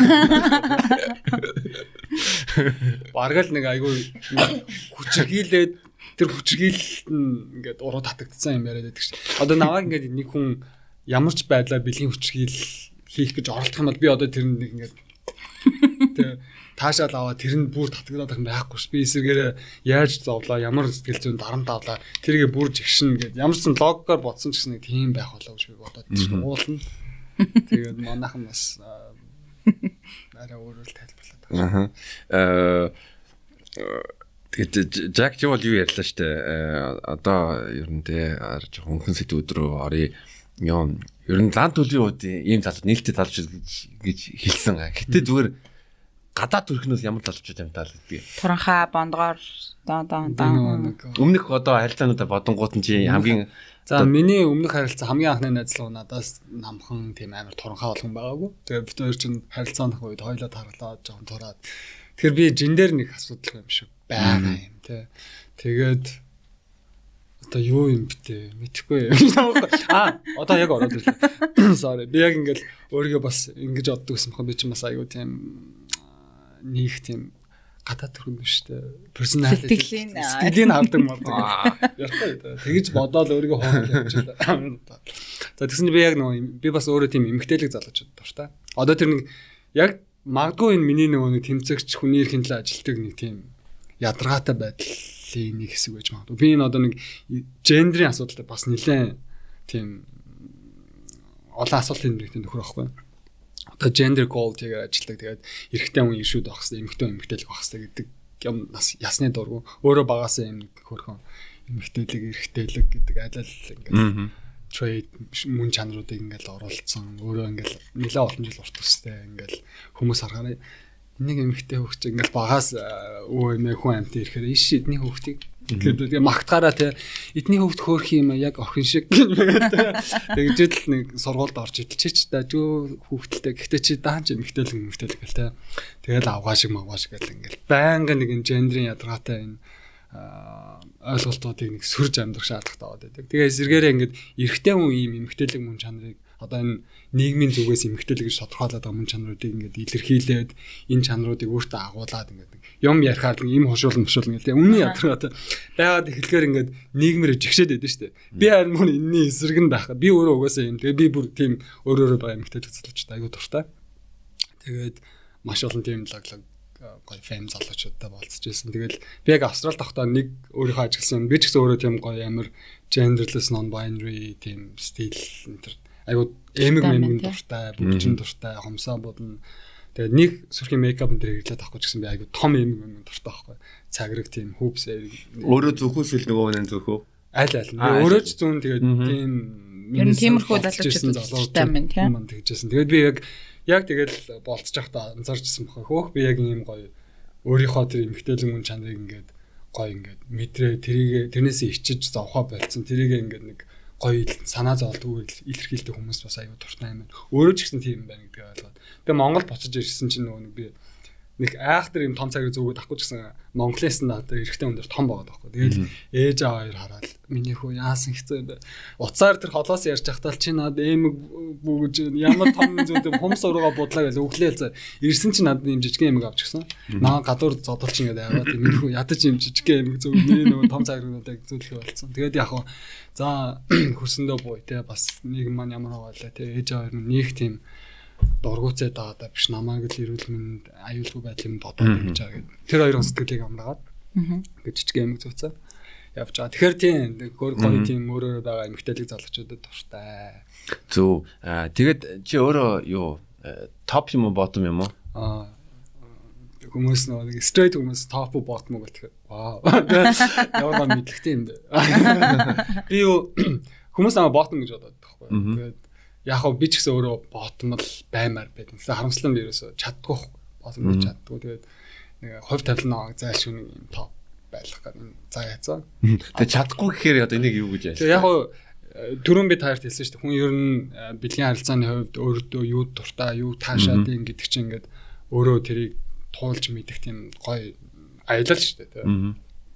Тэгээд тэр аяллахаа явцдал мэдсэн байхгүй. Заавал гэхээр нэг тийм bottom top юу гэдэг тийм нэг ингээд anal sex хийгээд халбтай биш юм байна. Тэгээд тэр чинь бас ингээд тэрийг таашааж таалж суртал бас айгуу төвчээр хэрэгтэй юм шиг байна. Би нэг 2 3 удаа оролдоод X-net залуудаа хийж оролдоод битэр чинь гэхдээ айгуу амьдал хоёул мэдлэгтэй байгаа шүү дээ. Баахан нөгөө лепреканда төрхөөл баахан нөгөө батлаг дээрс мэдэн чинь ангаахаа үед нь гимч юм уу. Тэрийгэ хийгээл үдсэн бохоо. Тэгээд үнэндээ би бол яг тийм нөгөө шолонгцээр хавтах өөрөө bottom байралтаа бол харамсалтай тийм гоё байж чадаагүй. Гэхдээ ер нь ийм л юм шүү. Зүгээр л яг тийм байрлалаас ихээр таашаал илүү их авдаг. Тийм байрлалаас ихээр таашаалныг авдаггүй. Тэгэхээр одоо заавал тэгэж би банк зөвхөн топнд байна гэдэг юм ерөөсөй байхгүй. Би зарим өдөр амар галзуураад мэдгүй ботомж байж байх боломжтой. Хамгийн гол энэ нөгөө нэг бас нөгөө нэг миний яг чиний хэлсэн дээр нэмээд хэлэхэд яг нөгөө bottom shaming гэдэг юу хуг тун гарч ирдэг байхгүй. Яг нөгөө нэг яг LGBT дунд уу? LGBT дунд энэ юунаас үүсэлтэй гэхээр яг straight хүмүүсээс л үүдэлтэй. Straight хүмүүс ч одоо нэг эмэгтэй хүмүүсийг ингээд хоёроос дээш хүмүүстэй унсан махмал янхан болчоод эрэгтэй хүмүүс байхын бол айгуу гоё баад гайхамшиг явдалтай. Гайхамшигтай. Чи олон ах үзсэн болоо ш. Тэгээ тэр нь юунаас үүдэн гэх бэлэг эрхтнээс л байгаа ш. Бэлэг эрхтэн нэг юм руу ороод гарахаар тэнд тийм баатар болчиход байгаа шүү тий. Ингээд бэлэг эрхтэн орох боломжгүй юм оруулах бүтцтэй оруулдаг тэр нөө хүлээн авдаг одоо эмэгтэйчүүдийн байрлал ш. Тэн дээр ахаар нэг тийм янхан замрааг явдалтай болчиход байгаа шүү тий. Тэгээ яг энэ heteronormative энэ shame хийж байгаа ингээд хүмүүсийг хичээх гэж оролдож байгаа энэ хандлага ч өөрөө гей хүмүүстэй яг л нэг хэлбэрээ өөрчлөөд яг буугаад ирсэн байхгүй. Тэгээ ингээд топ буюу ингээд чи ингээд хин нэгний тэ шолон зүр бэлгэрхтнээ оруулж ивэл чи айгу тийм олон хүн үзсэн болохгүй. Нөгөөд нь ингээд олон хүнтэй оруулуулад унтчих юм бол яхан болох гэдэг байхгүй.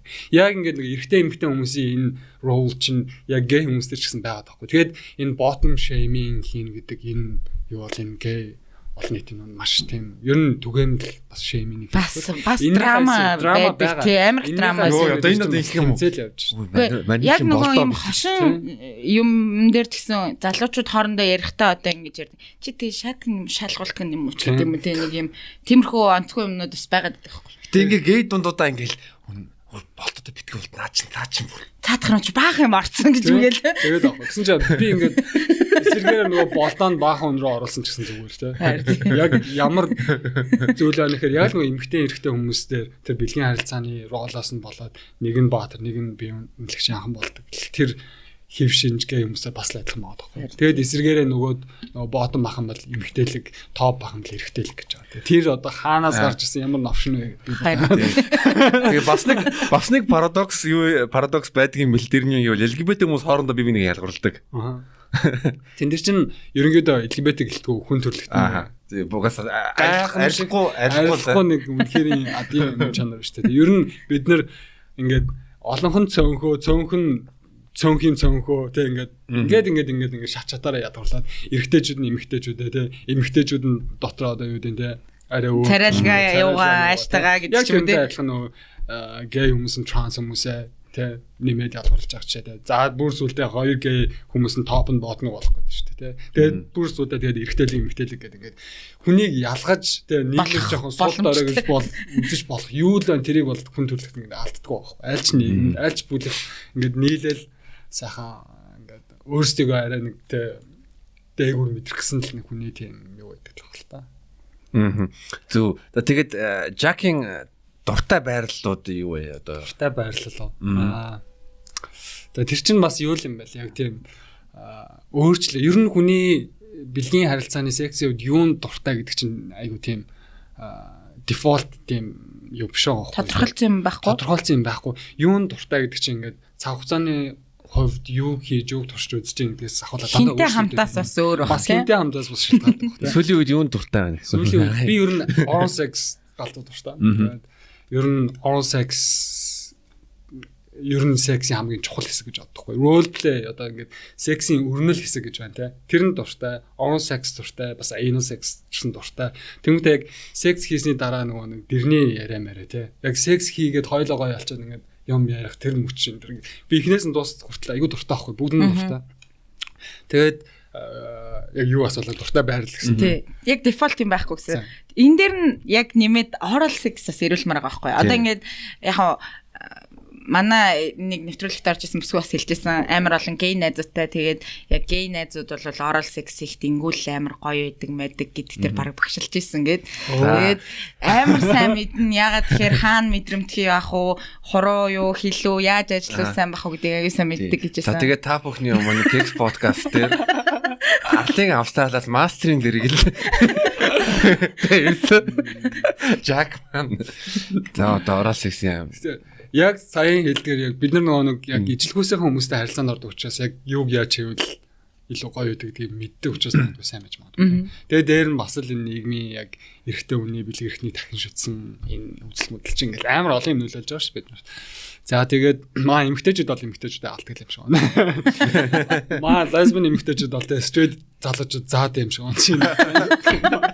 Наач нэг юм совчиг юм байгаа. Ийм юм байгаа тий. Бид нар зүгээр энүүгээр л ажилладаг ч юм уу тий. Тэгэхээр бид нар чиний энтэй дүүцгээд 3 тавилж яхад чинь нэг чадахгүй байна гэдэг шиг. Тэгмээ лесбиан эмэгтэйчүүдийн жоок нь ийм их байдаг шүү дээ. Тэгэл оо маа найзууд маа straight тогтоо тавьдгүй юм байна. Тэгээд бол мэдгүй юм байна гэдэг шиг тий. Бид нар яг бас тэгээд яг өөрсдөндөө байдаг юм учраас тэр нэ аюу сайн ажиллаа. Тэгэл ер нь ингээд кино босод комедиэнтээс харж исэн ч гэсэн яг аюул бахархаад байдаг шүү дээ. Oral sex аюу сайн ингээд. Сайн юм сайн. Тэгэхээр одоо чиний ингээд туршлагаасаас хүүхнүүд яг юун дээр алддаг болоо. Манайхан одоо бол гайг болж байгаа те. Түүнээс бид нар чи яг л түрүү нэг sex negative буюу сексиг аюу тийм сөргөөр хардаг социализмын үед одоо бараг зөвхөн нөхөн үржих тийм процесс нөхөн үржих шалтгаанаас гадуур дур таашаалын байдалтай бэлгийн харилцаа их юм бол тэр чинь одоо бараг болдоггүй юм байл шүү дээ. За тэгэл тэр үеэс л яг нөгөө ижлгүүсийн харилцааг одоо жишээл гэмт хэрэг гэж үздэг болсон ч юм уу те. Яг түүхтэй би сайхан нөгөө бас өөрийнхөө пейперыг бичсэн байхгүй. Тэгээд Монголын яг энэ бэлгийн мөн чанар судалгаа байгаа уншаарай. Уншаарай. За тэрийг орхиж яйдаа. Буцаад нөгөө юу ярих гэж байгаа юу ярих шүү. Амун секс. Манай хүүхнүүд одоо юун дээр алдаад. Одоо юун дээр алдчих юм бол мэдэхгүй те. Яаж ийдгийг мэдэхгүй. Тэгэхээр одоо чиний ингээд туршлагаас зүгээр яг одоо нэг best practice гэж байдаг шүү дээ тий одоо залуучууд ихэнх нь тэрэн дуртай даа ч юм уу тий. Тэгүүлж явах та тэгүүлэх дуртай да. Одоо тэгэл яаж хамгийн гол нь энэ дээр аюул чухал юм. Яг тэгж ингэж хийн гэхээс илүү хоорондоо ярилцдаг байх хэрэгтэй. Тэгэл ер нь секс гоё болно. Тэгээд хамгийн бас нөгөө бэлгийн боловсролын хамгийн чухал юм чинь өөрөө консент буюу зөвшөлтсөл байгаа. Тэгээд илэн далангуу хоорондоо ярилцах гэдэг юм аа. Тэгээд ерөнхийдөө oral sex хийж өгч явахдаа жишээл таалагдж байгаа үгүй юу гин асууж болно. Тим oral sex. Бүр үгүй чам 5 мэдрэхгүй шүү дээ. Чи сонсч чадж, харж чадж, тэр хүнийхээ айл хэсэгт нь хүрэх юм бол ямар таашаал авч ийн гэдгийг хангалттай мэдэх боломж бүх хүмүүс тэгш байдаг шүү. Тэр privilege-тэр бүгдээр бол ижил гараанаас эхэлдэг. Хүмүүс хамаагүй шүү. Хүмүүс бол хамаагүй. Тэр privilege-ийг бол яг ижлэн гараанаас бүгдээр идэлж байгаа. Тэгээд бас л бид нар нөгөө нэг энэ нийгмээс ингээд тулгын шаардсан байгаа. Энэ код болсон байгаа. Энийг хэцүү юмар давж туулах гэж явж байгаа шүү дээ. Яг монголчууд яг дээр нөгөө нэг энэ шин тутам сексийн боловсролтой холбоотой асуудлуудыг ярих гэхлээр монгол хэл дээр ярих гэхлээр ярьж байгаадаа ч хэцүү сонсож байгаадаа ч хэцүү бараг чихнээс нь цусгаа очиж гал тэ боо хөхөн гэдээ ярихлаа. Тэгснэ англиар тэ oral sex blow job одоо тэ sakinity бүр мянган янзаар хэлчихэж шүү дээ. Тэгээ бүр нэг амар чихэнд нэг тийм зөөлөн байдаг тэ. Зөөлөн бүр гоё юм шиг дээ. Give a head бүр янз янзаар хэлчихэж байгаа тэ. Бүр нэг үйлдэл бүр 5 янзаар хэлж байгаа маа яг нэг байгаагаар нь хэлэхлээр ингээд нэг бол бүгдөө нүүр нь улаага нэг бол ингээд чихнээс нь бүгдөө цусаад байгаа. Юу яриад байгаа юм бэ гэх. Яг тийм хүмүүсийн өмнө ярихаар бүр хэл ам ивлэхгүй хэцүү шүү дээ. Тэгээд яалтчгүй бид нар ингээд энэ шин тутам үг хэл энэ өөрөө бидний нөгөө нэг practice аягүй бага байдаг нь бас энэ хэл соёлтой холбоотой ч гэж магадгүй. Нээлттэй ярихад хэцүү. Тэгэхээр нээлттэй ярилцах тэгээ бие биендээ ярилцах зөвшөлтсөл консент мэдээж ойлгомжтой. Гэтэ яалчгүй одоо Монголын мөскөжүүд комментэн дээр бичин. Тэгээд яаж шүхтэйг би юм бэ? Тий. Одоо тэрийг би одоо жишээ нь comedy дээр ялангуяа одоо blow job-ын талаар joke ярихаар хүмүүс амар хинээдэг байхгүй. А тэгэнгүүтээ тэр хүмүүс инээгээд байгаа мөртлөө зүгээр амьдрал дээр хийзээч тэр талаар нэг ярихгүй эсвэл яахгүй тийм хүмүүс байгаа даахгүй. Ялангуяа хамгийн гол нь үсээ боох. Тэ үсээ боосон ч олон боох гэж болно. Ер нь яаж ажиллах юм. Тэг яг уу яаж болно шүү дээ. Яг нөгөө нэг порнон дээрээс секс хийж сурах нь нөгөө нэг Fast and Furious кино үзээд жолоо орж сурахтай адилхан гэдэг ааш. Ер нь тэр машин байхгүй гэдэг. Гэтэ ер нь тэгэл practice гисэн хідээж одоо blow job интриг болоод тэгээд бид нэр ядаж яаж хийх кинон дээрс харахад тэ порнон дээрс харахаас л аргагүй байна шүү дээ.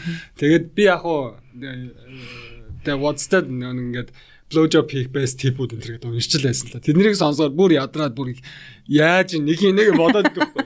Тэрний одоо тэгэл нөгөө хүнтэйгээ сайн ярилцаал тэгэл одоо чи одоо аль хэсэгтээ илүү мэдрэмтгий байна гэдгийг өөрийнхөө тэр 5 мэдрэхүйг ашигтаал одоо мэдхээс. Тэрийг нь хараад сонсоод малгай нуу төмсгөн нуу. Ер нь аль.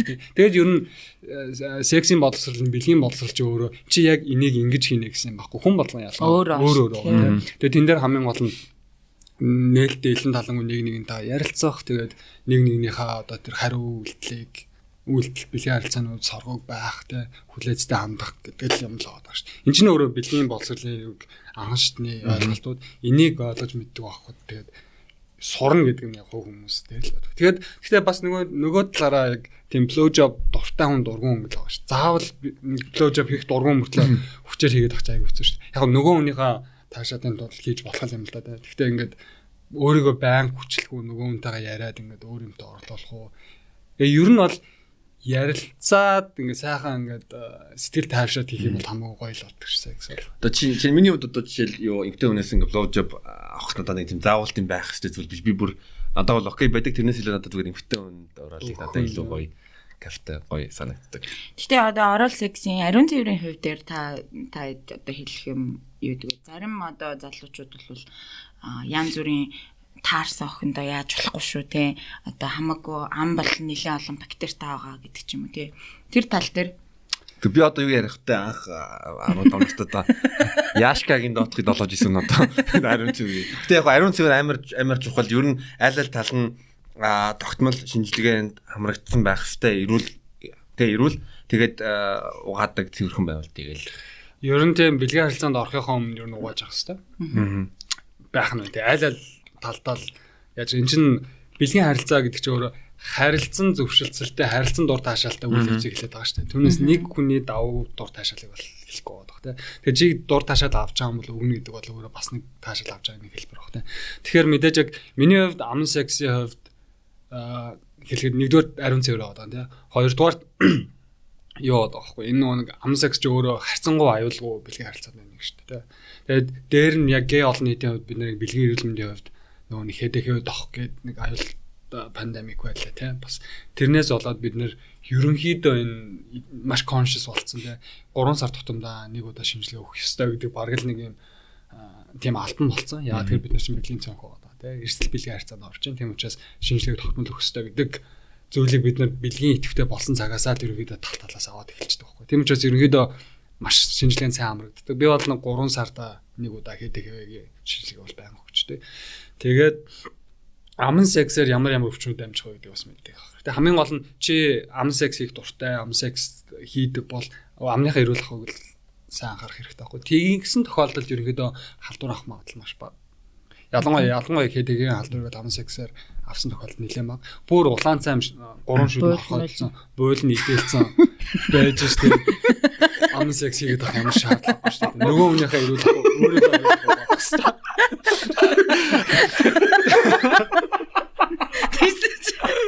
хэрэгтэй. Харин бойл ингээ өрөвссөн байгаа. Одоо болохгүй. Тийм байх хэрэгтэй шүү дээ. Тэгэнгүүтээ одоо юу гэдэг нь бас ингээ oral herpes байна те. Хомхоо долгоно гэж ярьдаг нэг шумуул ирээд олооч юм шиг яриад чинь herpes гэдэг герпес вирусын халдвар шүү дээ. Энэ вирус чинь хоёр төрөл байгаа те. Амных болон бэлгийх гэдэг байгаа те. Тэр амн дээр чинь идэвхтэй хүн болгоно мэдээж хүн болгоно ч яах вэ те. Нэг дэлхийн нийт хүн амын 80-аас илүү хувь нь герпес вирусын халдвар авсан гэж үздэг шүү дээ. Яг идэвхтэй нөгөө ядарсан дархлаас уларсан үед энэ чинь нөгөө идэвхтэйгээр гараад ирдэг. Тэр үед нь ямар нэгэн байдлаар бусдад халдаж болохгүй. За тэр үед нь бүр oral sex хийхийг бүр 100% өгөх хэрэгтэй. Тэгээд хичээн нөгөө нэг oral эхний тип нь бэлгийн буюу хоёр дахь болох тийм боломж нь бага боловч хөв хүний дархлаа тогтолцоо онцгой шалтгаалаа зарим тохиолдолд амны herpes бэлгийх болчдөг байхгүй. Тийм тохиолдол байгаад байдаг. Тийм учраас ерөнхийдөө бэлгийн эрүүл мэндийн хувьд бол oral herpesтэй oral нөгөө амны herpes вирустэй болон амны эрүүл хон муу үед бол ам секс хийх ёсгүй. Тэнгүүд одоо 3 сард ингээл ер нь тогтмол ингээл шинжилгээ өгчдөг болж байгаа. Би бол баг бүх хүнд л тийм болгомоор байгаа байхгүй. Тэнгүүд одоо яг бид нар бол окей шинжилгээг өгчөж болж байна. Гэтэл бас мөнгө төгрөгийн одоо манай эрүүл мэндийн систем тэр юм чинь амар үнэтэй байгаад байгаа нь асуудал байгаа. Гэтэ нэг хакууд бол байгаа. Яг гэвэл одоо жишээ нь тусаа өгөх мөнгө би бол одоо 2 сард нэг удаа тусаа хандуулдаг. Тэгээд одоо тогтмол шинжилгээнд хамарчдаг. Наа чинь бас л straight cis privilege л дээ. Яагаад гэвэл би бол одоо ч тусаа үгийг бол авахгүй. Тий. Яагаад бол чи gay юм байна гэж аахгүй тий. Би одоо gay гэхдээ би бэлгийн харьцаанд ордог. Тэгээ чи яг нөгөө хэдэхэвэгийн вирус чинь цонх үе буюу 3 сарда илэрхгүй байх магадaltaй гэж үздэг байхгүй. Тийм учраас бид ингээд нэг бүр нэг 90-ад оны AIDS crisis-ийн үеэс ингэсэн. Одоо тэгэл асар олон жил тэмцэж байна те. Одоо л гей гэх юм бол би sex work хийдэг эсвэл гей гэх юм бол авахгүй ч одоо 1000 эрүүл аваа чамаас авахгүй л гэдэг байхгүй те. Тэсэн чинь бид нар бас өгмөр штэ те. Тэгээ тэрнээс авч байгаа сэтгэл зүйн тэр нөгөө нэг тэр чадамж одоо юу гэдэг те ингээ хүн тусалж байгаа гэдэг мэдрэмж тэрүүгээрээ ингээ сэтгэл зүйгээ дэмжих тэр уус тустаа гэж аваад ирсэн тий. Тэгсэн чинь альцны биднийг тэндээс нь бол үгүй л гэдэг. Тий. Тэгтээ бас нэг хэдүүл oral sex-ийг ингээд төгсөнгүүт нь юу эмхтэй хүний одоо өтрөөний одоо тэр үнэр ч юм уу чинь энэ сэлж байгаа хоолноос шалтгаалдаг гэж би нэг юм уншлаа.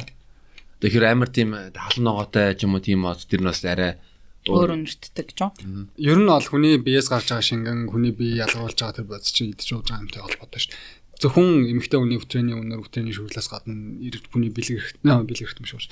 Эр хүний үрийн шингэн ч гэсэн яг хэтэрхий чихэрлэг мэдсэн бодол чихэрлэг байна те. Нанаас тий. Диабеттэй буюу чихрийн шижин хүн дэлбэрт бол чихэрлэг амттай баг. Гэх мэт яг ийм судалгаанууд байдаг. Тэнгүүтээ дээр нь яг тэр oral буюу амн секс ярьсных одоо нөгөө үрийн шингэнтэй холбоотой маш олон тийм үлгэр домгийн шинжтэй юм байдаг байхгүй. Дахиад энэ юунаас холбоотой гэхээр нөгөө нэг эр хүүсийг дээгүр тавьдаг. Одоо эмэгтэй хүний доороос цус гардаг учраас аяга бузар болох гэдэг шүү дээ. Тэгж эсэргээрээ эрэгтэй хүний үрэн шингэн өр хүүхдүүд нь бараг тэгдэд гараа. Тиймэр бүх юм чинь баг энэ нэг унжиж байгаа бэлгэрхтнээс шалтгаалгаад шүү. Тэсэн чинь эр хүний бэлгэрхтнээс гарч байгаа тэр үрэн шингэн баг л уургаар хаймар баялаг нүүрэндээ түрхээд уух юм бол баг олбоо шаан ухааны юм яриад байна. Ямар ч юм байхгүй. Ямар ч яг ингээд судалгаанаас хараад үзэх юм бол бэлгэрхт нэг өрн шингэнийг залгах буюу суугофин гэдэг бас нэг бэлгийн зам үйл байгаа шүү дээ. Энэ бол маш түгээмэл байдаг гэж байгаа байхгүй. Гейзлуучдын хувьд, стрейт хүмүүсийн хувьд ч гэсэн. Тэнгүүдээ энэ хамгийн түгээмэл байдаг бэлгийн замын үйлдэлүүдийн нэг. Гэхдээ энэ дээр ард нь юу байдаг вэхээр яг ингээд өрн шингэн айгуу сайн тэ витамин эрдэс ихтэй мэгтэй гэдэг. Тэгээ яг нөгөө өрн шингэний хэмжээг нь судалж үзэх юм бол нэг 5 мг л юм байгаа шүү дээ, тэ. Тэгээ тэнд бол тийм нарийн эрдэс бодисууд бол байгаа. Гэхдээ ихэнх нь ус байгаа байхгүй. Тэгээд нэг бэлгийн сперматозоидууд байгаа, тэ. Тэгээ тэрний глюкозын орчинчлал ягаад гэвэл нөгөө юуны өтрлөг оронгуудаа нэг хэсэг хугацаанаас нэг тийм амьдрах энерги авах. Тийм. За тэр юмнууд байгаа. Тэгээ эрдэс бодисууд байна, тэ. За тэгвэл тэр чинь маш бага хэмжээтэй байхгүй юу? Тэр эрдэс бодисыг хүний бие өөртөө шингээгээд хэрэглээд ашиг тус авах хэмжээнд ерөөсөө хүрэхгүй. Тэгэхээр тэр бол нэг тийм за байхын хувьд байдаг юм. Тэр бага хэмжээтэй юм хүний бие ашиглаад авах ямар ч тийм боломж байхгүй. Тэгэхээр энэ бол нэг тийм үлгэр домгийн шинжтэй. Гэтэ ерөнхийдөө яг тэр залгах процесс нь бол бие хор уршигтай юм бол төдийлөн яг судлагдсан юм байдаггүй. Гэхдээ бол бас л нөгөө нэг эрэгтэй эмэгтэй хүүсийг илүү давуу үзэж байгаа гендрийн ялгаатай байдлаас л үүдсэн юм тийм соёл, сексийн соёл юм байна. Хэрвээ ингээд гендер гэдэг юмыг ингээд аваад хайчих юм бол бүгдээрээ non binary ч юм уу тийм байвал бас амар сонирхолтой тий. Яванда тэгээд би дэлхий дээр ер нь gay, lesbian, bisexual, trans юу гэдэг бүх лейблүүд байхгүй болчих юм бол human л болох л байх л та. Гэхдээ тэр одоо тийм мөрөөдлийн нийгэм төсөөд одооноос бид нэр энэ бүх лейбл авч хаяад байж болохгүй ш. Тэр болгонд хүрэхэд л бид нэр шат чатаар ахих хэвээр. Эхний ээлжинд бид нэр хүний бэлгийн мөн чанар гэдгийг ойлгуулахын тулд gay, straight, lesbian, gay, heterosexual гэх энэ бүх нэр томьёо гаргаж ирж байгаа. Тэгээд дараа нь гендрийг ойлгуулахын тулд эрэгтэй эмэгтэй одоо cis, trans гэл энэ шат чатаараа л явж байгаа миний хувьд. Одоо тэгээд баруунд арай нэг хөгжөөд энэ лейблийг болъё гэд эхэлж байгаа нь энд болох хэрэгтэй гэсэн үг биш л дээ. Бид нэр яг ялангуяа энэ gender бэлгийн мөн чанарын хувьд бол нэлээд зайтай явж байгаа. Дэлхийн ер нь юм нэг ижил төвшөнд явж байгаа юм биш үү? Одоо баруунд эсэргээрээ энэ гэр бүлийн structure буюу бүтцийн зөвхөн хоёр хүний хооронд monogamy юм уу гэдэг яриа яригдж байгаад бид нар энд энэ чинь gay trans хоёр ч өөр гэл дөнгөж нэг суур юм а тайлбарлах гал ядаж байгаа. Тийм одоо эмэгтэй хүнийг жилэхгүй л одоо нэг юу people with vagina ч юм уу people with penises ч юм уу гэдэг тодорхой. Одоо тэгэл бүр team төвшин рүү яваад байгаа тийм. За тэр ч яг уу. Тэгээд Жакийн нэг Австралийн нэг хөгжилтэй секс түүх байвал хөгжилтэй секс түүхээ. За надад хөгжилтэй ахгүй гоё секс одоо. Хамгийн халуухан гоёыг нэрлэх үү? Тийм. За энэ тэрийг ярьж болох юм бол. За байж би надад нэг 2 минут хугацаа өгдөө. Дотроосоо нэрээ яаж нуух вэ? Нэр нуух нэг хамаагүй. Жак байна уу? Каня байна уу? Хамгийн гол нь үзэгчдтэй бас зөөлөн тусахын сон гэ. Хитрхи хөндрөөлж бас болохгүй. Тэгээ ерөнхийдөө яг ингээд түрүү хэлсэнчлэн яг юун дуртай яадаг гэдгээ ингээд секси хувьд ингээд бэлгийн харилцааны хувьд төмөрөө сэтгэл хангалуун байх юм бол тэр чинь бүх амьдралд нь нөлөөлж байгаа. Сэтгэл хангалуун бэлгийн амьдралтай байх юм бол би өөртөө итгэл хамаагүй өндөр байгаа байхгүй. Ажлын бүтэем шимэгдэхэд байгаа байхгүй. Тэгэхээр эн чинь нэг юм тустай байдаг ойлголт биш. Яг ингээд хүн гэдэг юм тойрог байлаа гэхэд тэрний айгүй чухал хэрэг шуургын нэг хэлбэр байхгүй даа.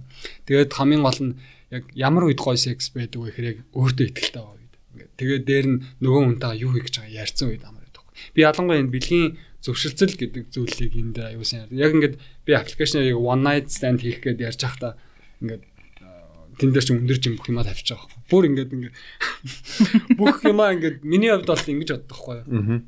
Нэгэнтэй л one night stand хийгээд аппликейшнээр танилцж байгаа юм чаа. Тэр хүн үзүүлж болох те provide хийж болох бүх мэдээллүүдээ өгөөд тэр хүнийхээ ч гэсэн аваад хоёулаа таалагдсан бол секс хийх гэсэн ер нь зарчмыг баримталдаг. Тэгээд dick pic энтриг бол явуулна. Анх явуул зурхад аяг хэцүү байсан. Би эндээс чинь Монголд явуулахгүй Австралид очихгүй гэсэн чинь бүгдээр ингэ надаас dick pic асуугаад. Тэгээд shit яа. Эхлээл би ч аюу наа би team dick pic нэг өгдөгөө. Тэгээ гуглдсан яг how to make a perfect dick pic. Баргаал тэ. Тэгээд өөрөө үзэж байгаа юм чинь за боссон бахт наах уу? Босоог бахт наах уу? Тэгээ хүмүүс яаж ийн? Тэгэл юу гэсэн хүмүүс бол явуулж лаа. Тэгээ боссон байхдаа явуулна үстэй тий. Гэхдээ зураг бол боссон бахтаа аваад тэр одоо ингээд за боссон байхдаа юм байна гэдэг үзүүлэх юм шиг байна. Тэгээд сүүлдээ бол аваас орч нэг 2 даж үзээ. Үнцгийн олон шүү. Ууца чамд ямар ер нь ирчүүд бас Dick pic-ний зөвлөгөө өгөл дээ. Ингэж авал арай гайгүй гардаг шүү. Би нэг хажуудлаас авч үзсэн. Тэгээд ингээд дээрээс авч үзсэн.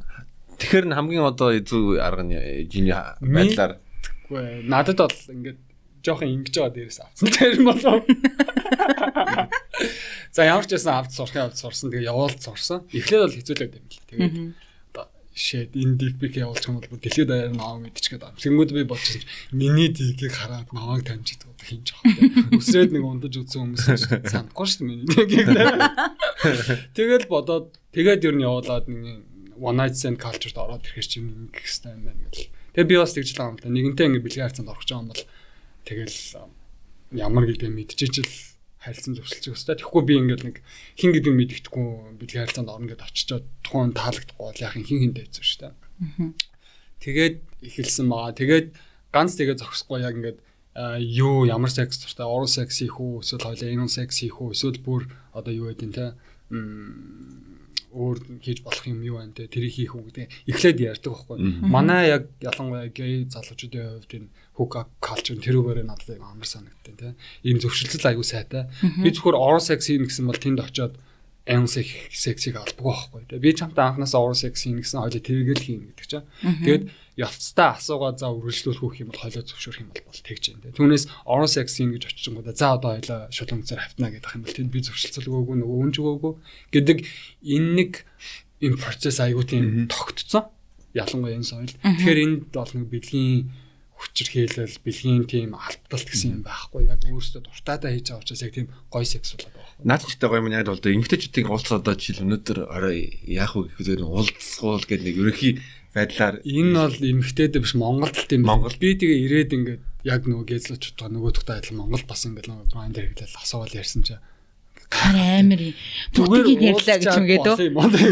Тэгэл би яг ингээд нөгөө нэг профайл өөрийнхөө зургийг л ашигладаг. Тэгэл би ганцаараа тэнд нэг цайгийн царайгаар аваад цай амтнд ингээд зургатаа болоо. Ингээд дандаа нэг цээж мэж нэг юм. Цээж мэж гэх юмтэй ингээд одоо юу гэдэг Chris Hemsworth, Henry Cavill юу гэдэг нэг мөрөөлийнхөө залуучуудын зургийг тавьсан. Цагаан харстай залуучууд тавьсан.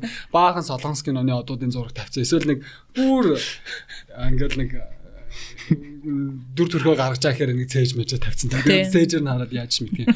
Тэгээд би нэг цай амт үзүүлэн болоод тэр аппликейшн дээр байж лээ. Тэгээд зарим нь нөгөө энэ цайцсан гаргав. Хөөе хөгшөө надад уулзч байгаа бол бөхсөө угаагаарай. Ер нь бол тэр мэрийг ярахад тэгээд угаасаа анх танилцж байхдаа ямар хүн дуртай ингээд юм би мэдээж хайженик буюу эрүүл ахуйгаа хангасан байх хэвээр даа гэдгээр ингээд хилээд л ер нь юм нөгөө нэг one night stand соёл чинь тиймэрхүү л байгаа. Ерөнхийдөө. Тэгээ би яг бас тэр үгээр л явдаг. Гэхдээ хэцүү юм байна. Монгол дарын тэр нь яг Монгол наадмын тарцахад зөөхөн. Одоо зүгээр яг Tinder Minder ч юм уу, Grindr ч юм уу тэрэн дээр бас хүмүүс яаж бичдгийг мэдэхгүй байна. Гэхдээ тийм детальны би team sex нуртай надад ихэд гоё байдаг. Хоёулаа уулзвал ингэж хийшүү, ингэж шүү, тэгш шүү гэдэг юм ярьдаг юм бол баг байхгүй бах гэж би бодож байна. Зүгээр л яах юм? Өнөөдөр уулзах юм уу? Хаана уулзах юм? Газар байгаа юм уу? Окей. Юм уух уу? Уухгүй юу? Окей. Бараг тийм л юм ярьдаг бах гэж би бол бодож байна. Ямар ерөнхий түвшинд яваад байдаг. Тэгэхээр ер нь одоо тэгээ явандаа тэгээд ярьдаг болох байх л та. Тэгээд бид нар ямар ч гэсэн ярьж байна. Тэгээд бид нар бас ярьж байна те. Би бол Grindr дээр таарсан, танилцсан хүмүүстэй ярьчин. Тэгээд би одоо тэгээд одоо Монголд ирээд hook up хийгээл бас бодож байгаа юм шиг те. Би өөрөө бол миний нэг юм би өөрөө гей. Тэгээд gay sex хийдэг. Тэрэндээ дуртай, тэрнээс ичдэггүй байхгүй юу. Хүмүүс ингээд энэ миний дурсан дөрвөлнгээс ичээд тахгүй. Би бол дөрвөлнгээс ичдэггүй. Тэгээд яг Монголч гэсэн яг би ч одоо бэлгийн идэвхтэй насны дээр байгаа. Тэгээд секс хийх нь бас айгүй чухал шаардлага байгаа.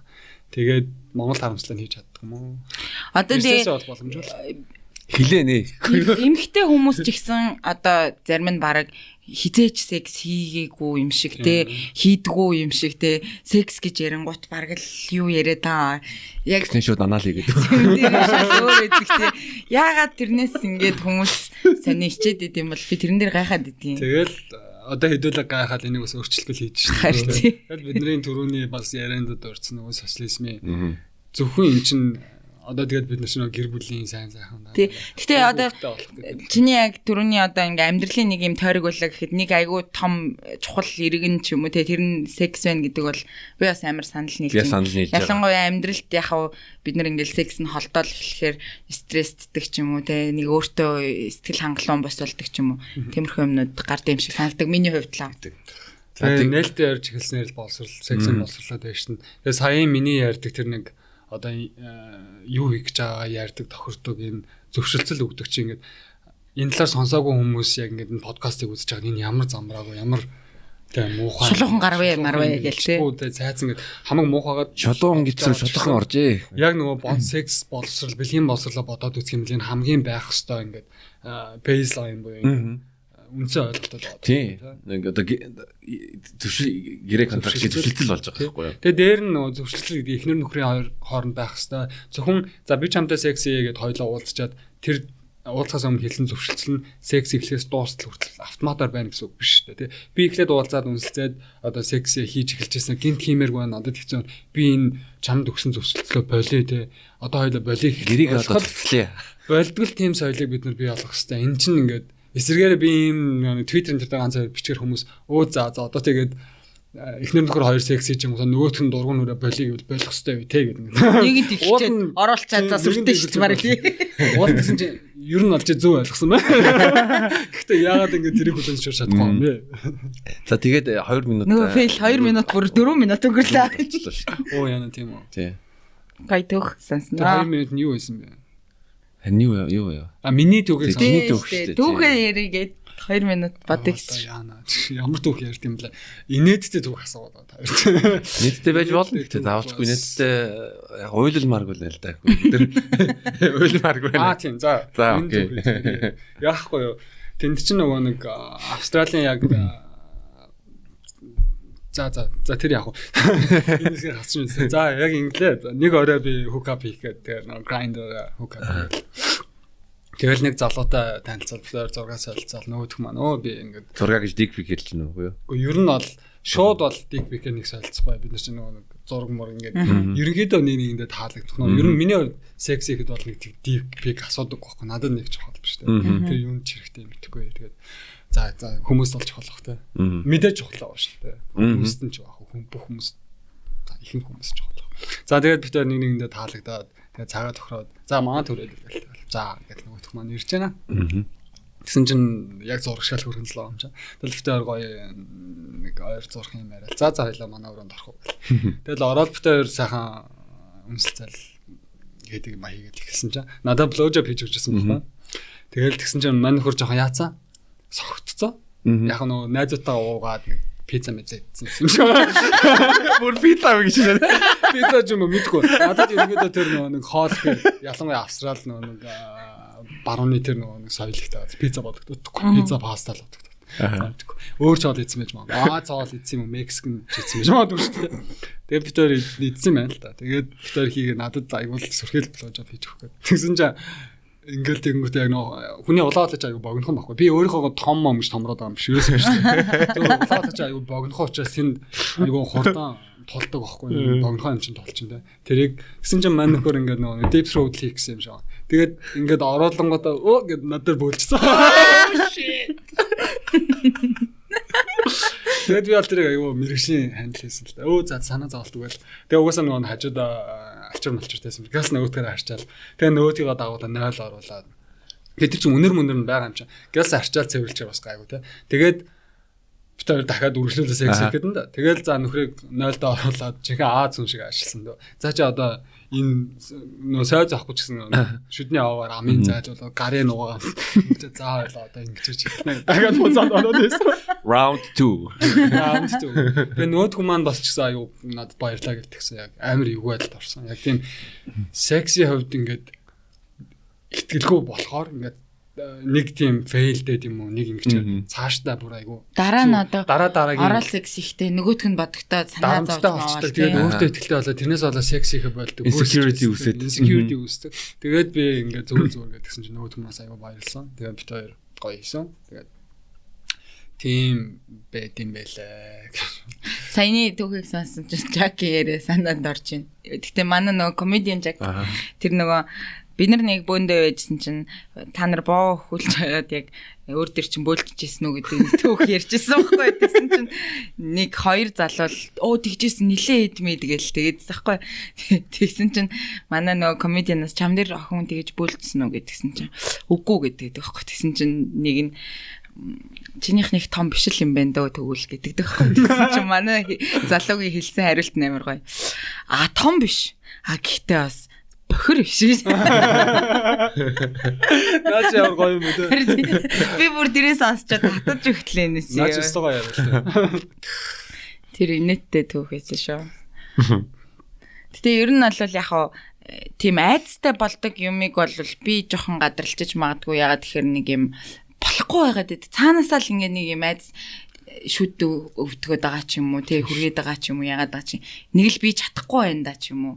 Нэг тийм мөрт итгэлгүй нэг тийм. Тэндээ л хамгийн гол нэг сөөр ойлголт буюу нэг нэгнтэй ярилцах. Ялангуяа сексийн бэлгийн харилцаанд орж байгаа хувьд би энэ дуртай дургүй байна гэдэг хэлэх. Тэгээд ингээд дургүй ингээд дуурахгүй байна гэдэг зөвшөөрсөн үг ерөөсөө биш. Монголд бол тэгээд за дуурахгүй бол дуртай байна гэж хэлээд байгаа шүү дээ. Тэр бол үгүй. Чи хин нэгэн чамтай секс хийхийг яаж тэ хүсэж байгааг яаж мэдх юм бэ гэхээр амаар нь тийм ээ. Yes гэдэг юм хэлүүлж ижил байдаг шүү. Яа хоёлаа хийя. Найзын өдрөөр. Үгүй бол тэгээд энэ чадан цаа нэгдээ.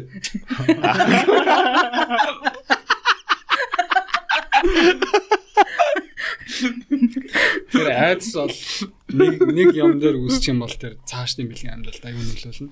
Тэгээд энэнийг ярьсан нэг айдстай холбоотой дахиад нэг марч. Өөрийнхөө түүхийг бүр дуусгах гэх. Дахиад надад 3 түүх бэлэн байна. Комбо. Айдстай холбоотой бас нэг юм юу тохиолж байсан бэ гэдгсэн чинь би яг очиод ингээд бэлгийн харилцаанд аюу гоё болоод өөртөө ч гэсэн ихтэй болоод гоё болоод эхэлж байсан. Тэгээд би нэг залуутай танилцаад тухайд би нэг яг нэг жоохон хичээл намаас гадна яг нэг шилжилтийн үе үеж таарад би Монголд амир ингээл 24/7 ингээл нэг хүний эрхийн активист амар бол юм тэмцээл ингээд авчихсан чинь гинт 50 нийгэм татсан чи би ингээд амраад тэр талаар ерөөсө гей гэдэг талаар тэмцэх шаардлагагүй болсон. Тэгээ дээр миний нөгөө хуучин экстра байсан амьдрал хүчгээл нөгөө Монголд тоолж исэн хүчгээл амар олон травмага чирээд авчихсан. Тэгээ яг би нэг хэсэг аюу сэтгэл зүйн өвдгөн байдалд орсон байхгүй. Тэгээ би нөгөө антидепрессант стрессийн юм ууж эхлээд сэтгэл зүйчтэйгээ ярьж байгаад ууж эхлээд бүр нөгөө suicidal энэ төр болоо аюу хэцүү болж байгаа юм чи. Яг ингээд шилжилтийн үед тэгэл юм. Би ч одоо уулна ингээд амьдралынхаа хамгийн гоё үе дээр нь ингээд тэтгэл мэтгэлээ аваад хамгийн гоё хотод амьдарч байгаа шүү. Би бол нэг өөрийнхөө карьерийн оргилд байна гэж бодсон чинь сэтгэл зүйн хувьд ингээд шилжилтийн үед бүр fuck up болоод тэнд чинь би бүр яах гээд амьдраад байгаа юм болоод байгаа байхгүй. Тэгээ уулна ухаанаараа бол би ингээд жаргаад байгаа мэдээд байдаг. Тэгсэн чинь юм болохгүй байдаг. Миний сэтгэл зүй миний бий болохгүй байна. Тэр олон дарамт туулсан юм а би яг гаргаж чадахгүйсэн. Тэгэл яг сэтгэл зүйгээр ингээд тусаад гэсэн миний яг бэлгийн хандлт бас нөлөөлөх эхэлж байгаа байхгүй. Тэгээ антидепрессант ууж эхэлдэг байсан. Тэгээд уугаад байжсанаас гадна нөгөө нэг одоо яг Австралийн камера мужид нь очиж вид татхыг зөвшөөрсөн байхгүй. Монголд одоо хэдэн жил өгөөд байна. Тэгээ яг би тэр үедээ бас тэр нөгөө нэг парти тэр хүн болгон татаал те. Аюу тийм enjoy-дос орсон татдаг гэсэн. Тэгээд энэ хоёр нийлэхээр бас аюу хэцүү л байгаа. Тэгээ стресс дээр сэтгэл зүйн хүний бэлгийн амьдралд аюу нөлөөлдөг байхгүй. Тэгээд би ингээд бэлгийн харилцаанд орж исэн чинь нэг өдөр ингээд яг ингээд бэлгийн харилцаанд ордог гэсэн залуу та амар аимшиг юм яг гэж байгаа юм шиг та юу болно. Дахиад нэг орой бид нар ингээд гой цагийг гой өнгөрөөж байгаа. Яг бэлгийн харилцаанд орсон чинь би ерөөсөө тийм нэг сэрлүүд аимшиг мөртлөө ерөөсөө минийх бол босхгүйсэн. Тэгээд шууд шоконд орж байгаа юм чи. Хөөх би одоо 27 8 настай тэнгуүтээ сулраад орж байгаа юм. Шууд л тийм бодогдоод эхэлт юм бэл. Тэгэл дахин оролдож байгаа байхгүй. Тэгэл ерөөсөө болохгүй. За тэгэл би бүр нэг тийм болсон ч шууд ингээл миний дотор бүр ингээл хар үл цугалцсан. Тэгэл дахиад сексийн гэхээс айгаад байгаа юм чи. Яна минийх одоо босхгүй л яана гэж бодлоо. Тэгэл ер нь нөгөө нэг гой ингээл өөрийнхөө бэлгийн гүн чанарыг ингээл discover хийгээл гоё болоод явж исэн юм чинь байхгүй цаа бид юу секс гэхээр айгаад байгаа юм чинь миний босгоолж идэв тэгэл яалч ингээл нийгмээс ирж байгаа ингээл бэлгийн хэрэгтэн босгоол юу ч биш юм аашаа тий яг л нэг тийм уул нь ингээ өмсөлцөөд өөрөө олон юм хийж болж шүү дээ тэгэхээр ерөөсөө тэрийг бол бодож чаддгүй юм бэл тэгээ би шууд нэг GP эмчтэйгээ уулзаад тэгсэн чинь эмч маань тайлбарлаж өгсөн л да надад чи нэгдүгээр стресс ихтэй байгаа юм байна тэгээд хүний бэлгийн хөвчрөл гэдэг чинь сэтгэл зүйтэй шууд холбоотой тэгээ зарим энэ туршлагач ингээд маш олон ирчүүд ингээд адилхан туулд юм аа тий гэдгийг ингээд надад тайлбарлаж өгч байгаа. Би анх удаа л тэрийг мэдэрч. Би ч ингээд хичнээн эмшимж байсан ч гэсэн нэг 50 жаг гарахад л бэлгийн сулралд ороод босгоо олждаг. Тэгээд Viagra хэрэгэлдэг гэсэн нэг юм хүүхэд шиг ойлголттой байхгүй. Яг тэгсэн чинь ингээд бэлгийн тэр хөвчрөл бэлгийн тэр дур хүсэл либидо ч шууд хүний онцнотой сэтгэл зүйтэй шууд холбоотой. Би чинь бүр ингээд амиа орлох төвшөнд айгүй хүн suicide болсон байгаа үе. Тэнгүүтээ тэрийг яаж тайлбарч ирэх айгүй эрүүл бусаа секс хийдэг ч юм уу те. Тэгэл энэ олон юмнууд давхцаа дээр нь хичээл сурвал гэхэр хүн бол тэгээд би антидепрессант дууж исэн. Тэгээд дээр нь нэг видео дээр татаа ингээд олон юм болчоор тэгдэм бэл. Тэгээд эмчтэйгээ ярилцаад тэгээд эмч надад Viagra бичиж өгөх үү гэл тэгсэн чинь би бүр шоконд ороод 50 60-наас өмнөчтэй юм. Тэгээд би шууд үгүй гэж аахгүй. Би 28 настай одоо Viagra уухгүй гэдэг чинь. Тэгээд эмч маань тайлбарлаж өгөөд за одоо чи ингээд өөрөө энэ performance anxiety буюу ингээд бэлгийн секси үеийн стрессээ давах хэвээр айгу тайвшаад ярилцаад нөгөө хүнд өмнө хэлгээл. Тэгээд би яг тэрнтэйгээ болдгоо дахиад одоо өөр хүнтэй оролдож үзэхгүй. Тэгсэн чинь бас болохгүйсэн байхгүй. Тэгсэн чинь агуугаа өөр хүнтэй оролцсон биш. Яасан гэсэн чинь бид яг тэр үед болохгүйсэн чинь нэлээд өөртөө ихтэлтэй болчиход явчихсан. Би айгу нэг хөөрхөн залуутай болцож эхлэхгүй юу. Тэгээд айгу таалагдаад нэгэндээ таалагдаад. Тэгээд болцчихгоотаа шууд арай нэг гэрте очиод яг дүнж танилцсан учраас эхний секс нь болчихж байгаа байхгүй юу. Нэг арай гэл нэг би дотроо айжсэн ч гэсэн нэг муу юм болцсон. Тэгээд бид хоёулаа дахиад болцсон. Хоёр дахь дээр болцсон чинь яг нөгөө нэг өмнө босгүйсэн тавтагдаад.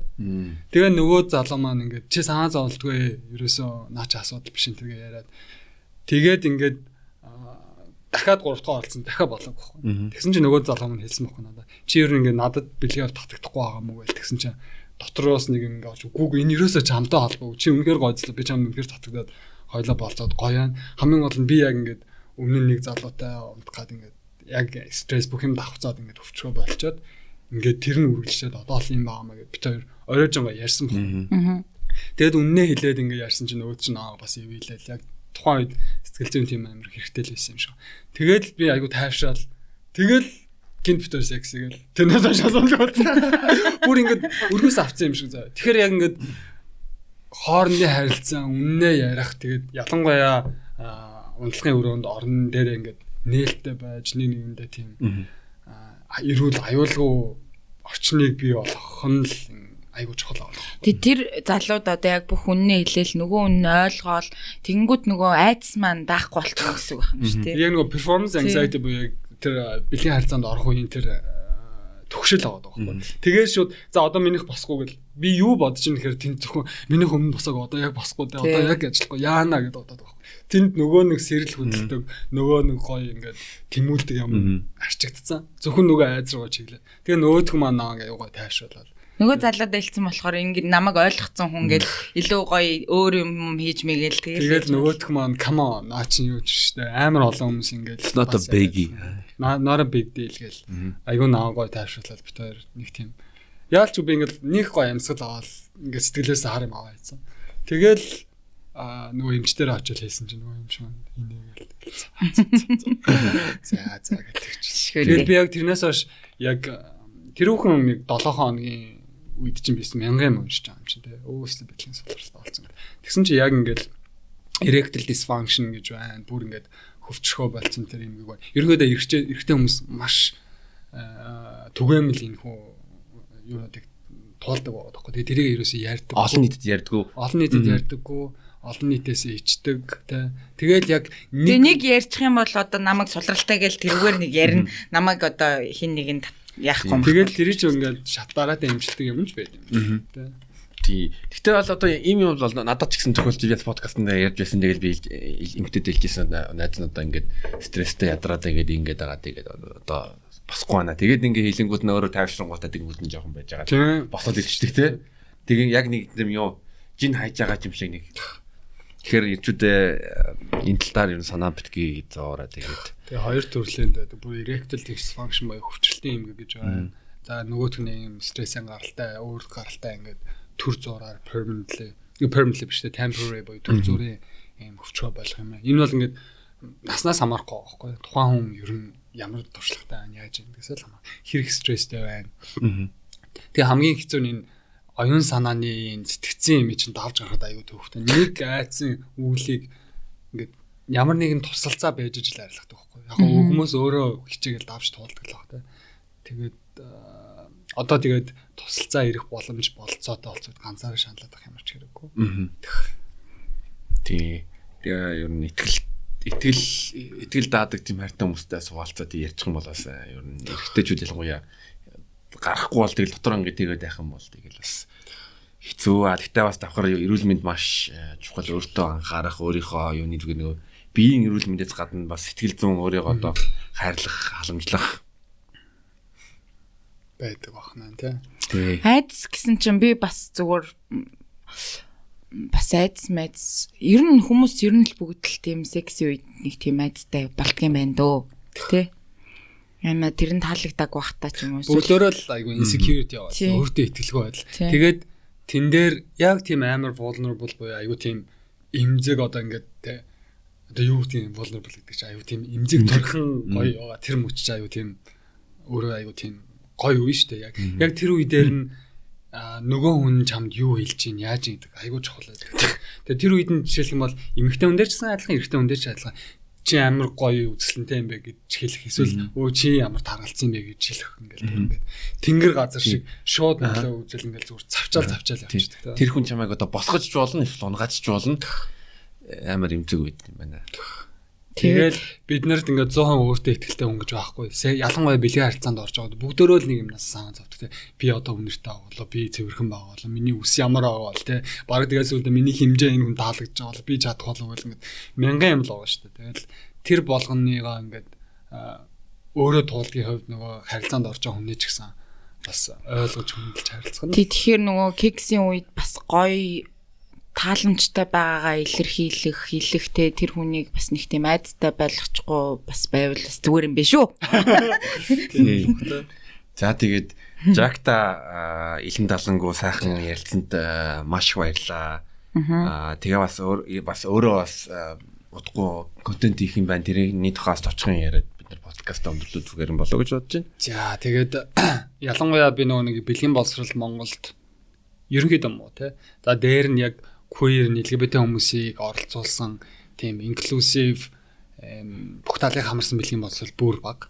Тийм учраас би яг ийм queer sex ed гэдэг нэртэй queer бэлгийн боловсрол гэдэг ийм жижигхэн кампайн хийж байгаа.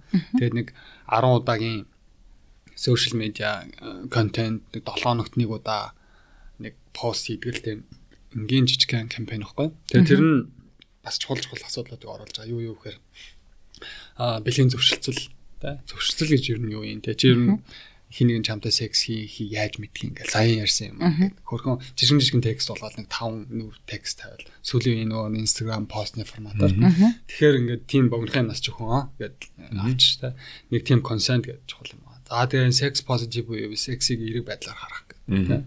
За тэгээд үргэлжлүүлээд юу гэдэг те өөр queer хүмүүстэй илүү холбоотой одоо тэр top bottom талбайд юу гэдэг. Тэгээд л одоо шулуун гэсэн одоо юу гэдэг те нөгөө нэрүүл ах уу. За тэгээд lubricant-ийн талаар бэлгийн харилцаанд орохтой lubricant-ийг анхаарах хэрэгтэй. Гэт нэг ийм нэг энгийн мөртлөө нэг хүмүүсийн тэр болгон боддгоо.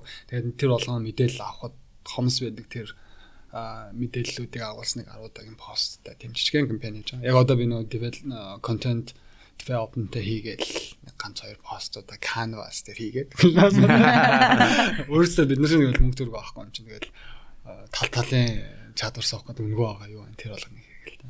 Тэгээд явж байгаа. Тэгээд тэрийг бол өөрийнхөө LGBT төвийн пэйжээр бас явуулах гэж байгаа та. Тэгээд яг хүмүүст хүрэх байх. Тэгээд ерөнхийдөө хүмүүс бэлгийн боловсролын талаар нэг ярих дургуун мөртлөө яг тийм контент бэлдээд тавьчихвал үзэл сайтай байдаг байхгүй. Та ч гэсэн өөрснөө анзаарч байгаа тийм. Доор нэг юм бичихгүй ч гэсэн үзээлэн тий. Subscribe дарахгүй ч гэсэн үзээлэн. Subscribe дарахгүй ингээ зөвөр 7 хоног шалгадаг тийм. Тийм. Тэгэхээр бас одоо яг тийм бэлгийн боловсрал олгож байгаа контентуудыг бас дэмжээрэй, лайклаарай, subscribe дараарай. Эсвэл нууц anonymous account dancing гэдгийг subscribe дараарай.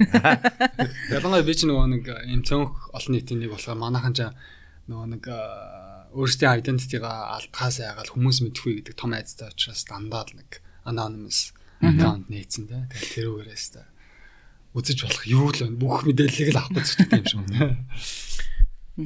За тэгээд цаашдын Жакийн ажилд нь бас амжилт төсөө. Бас гоё нийгмийн төлөө маш олон зүйлийг хийж бүтээж байгаа. Цаашдаа ч гэсэн энийгээ тасралтгүй игээд гоё одоо тэгш нийгмийг хэдүүлээ хамтдаа. Би болгоцгоё те.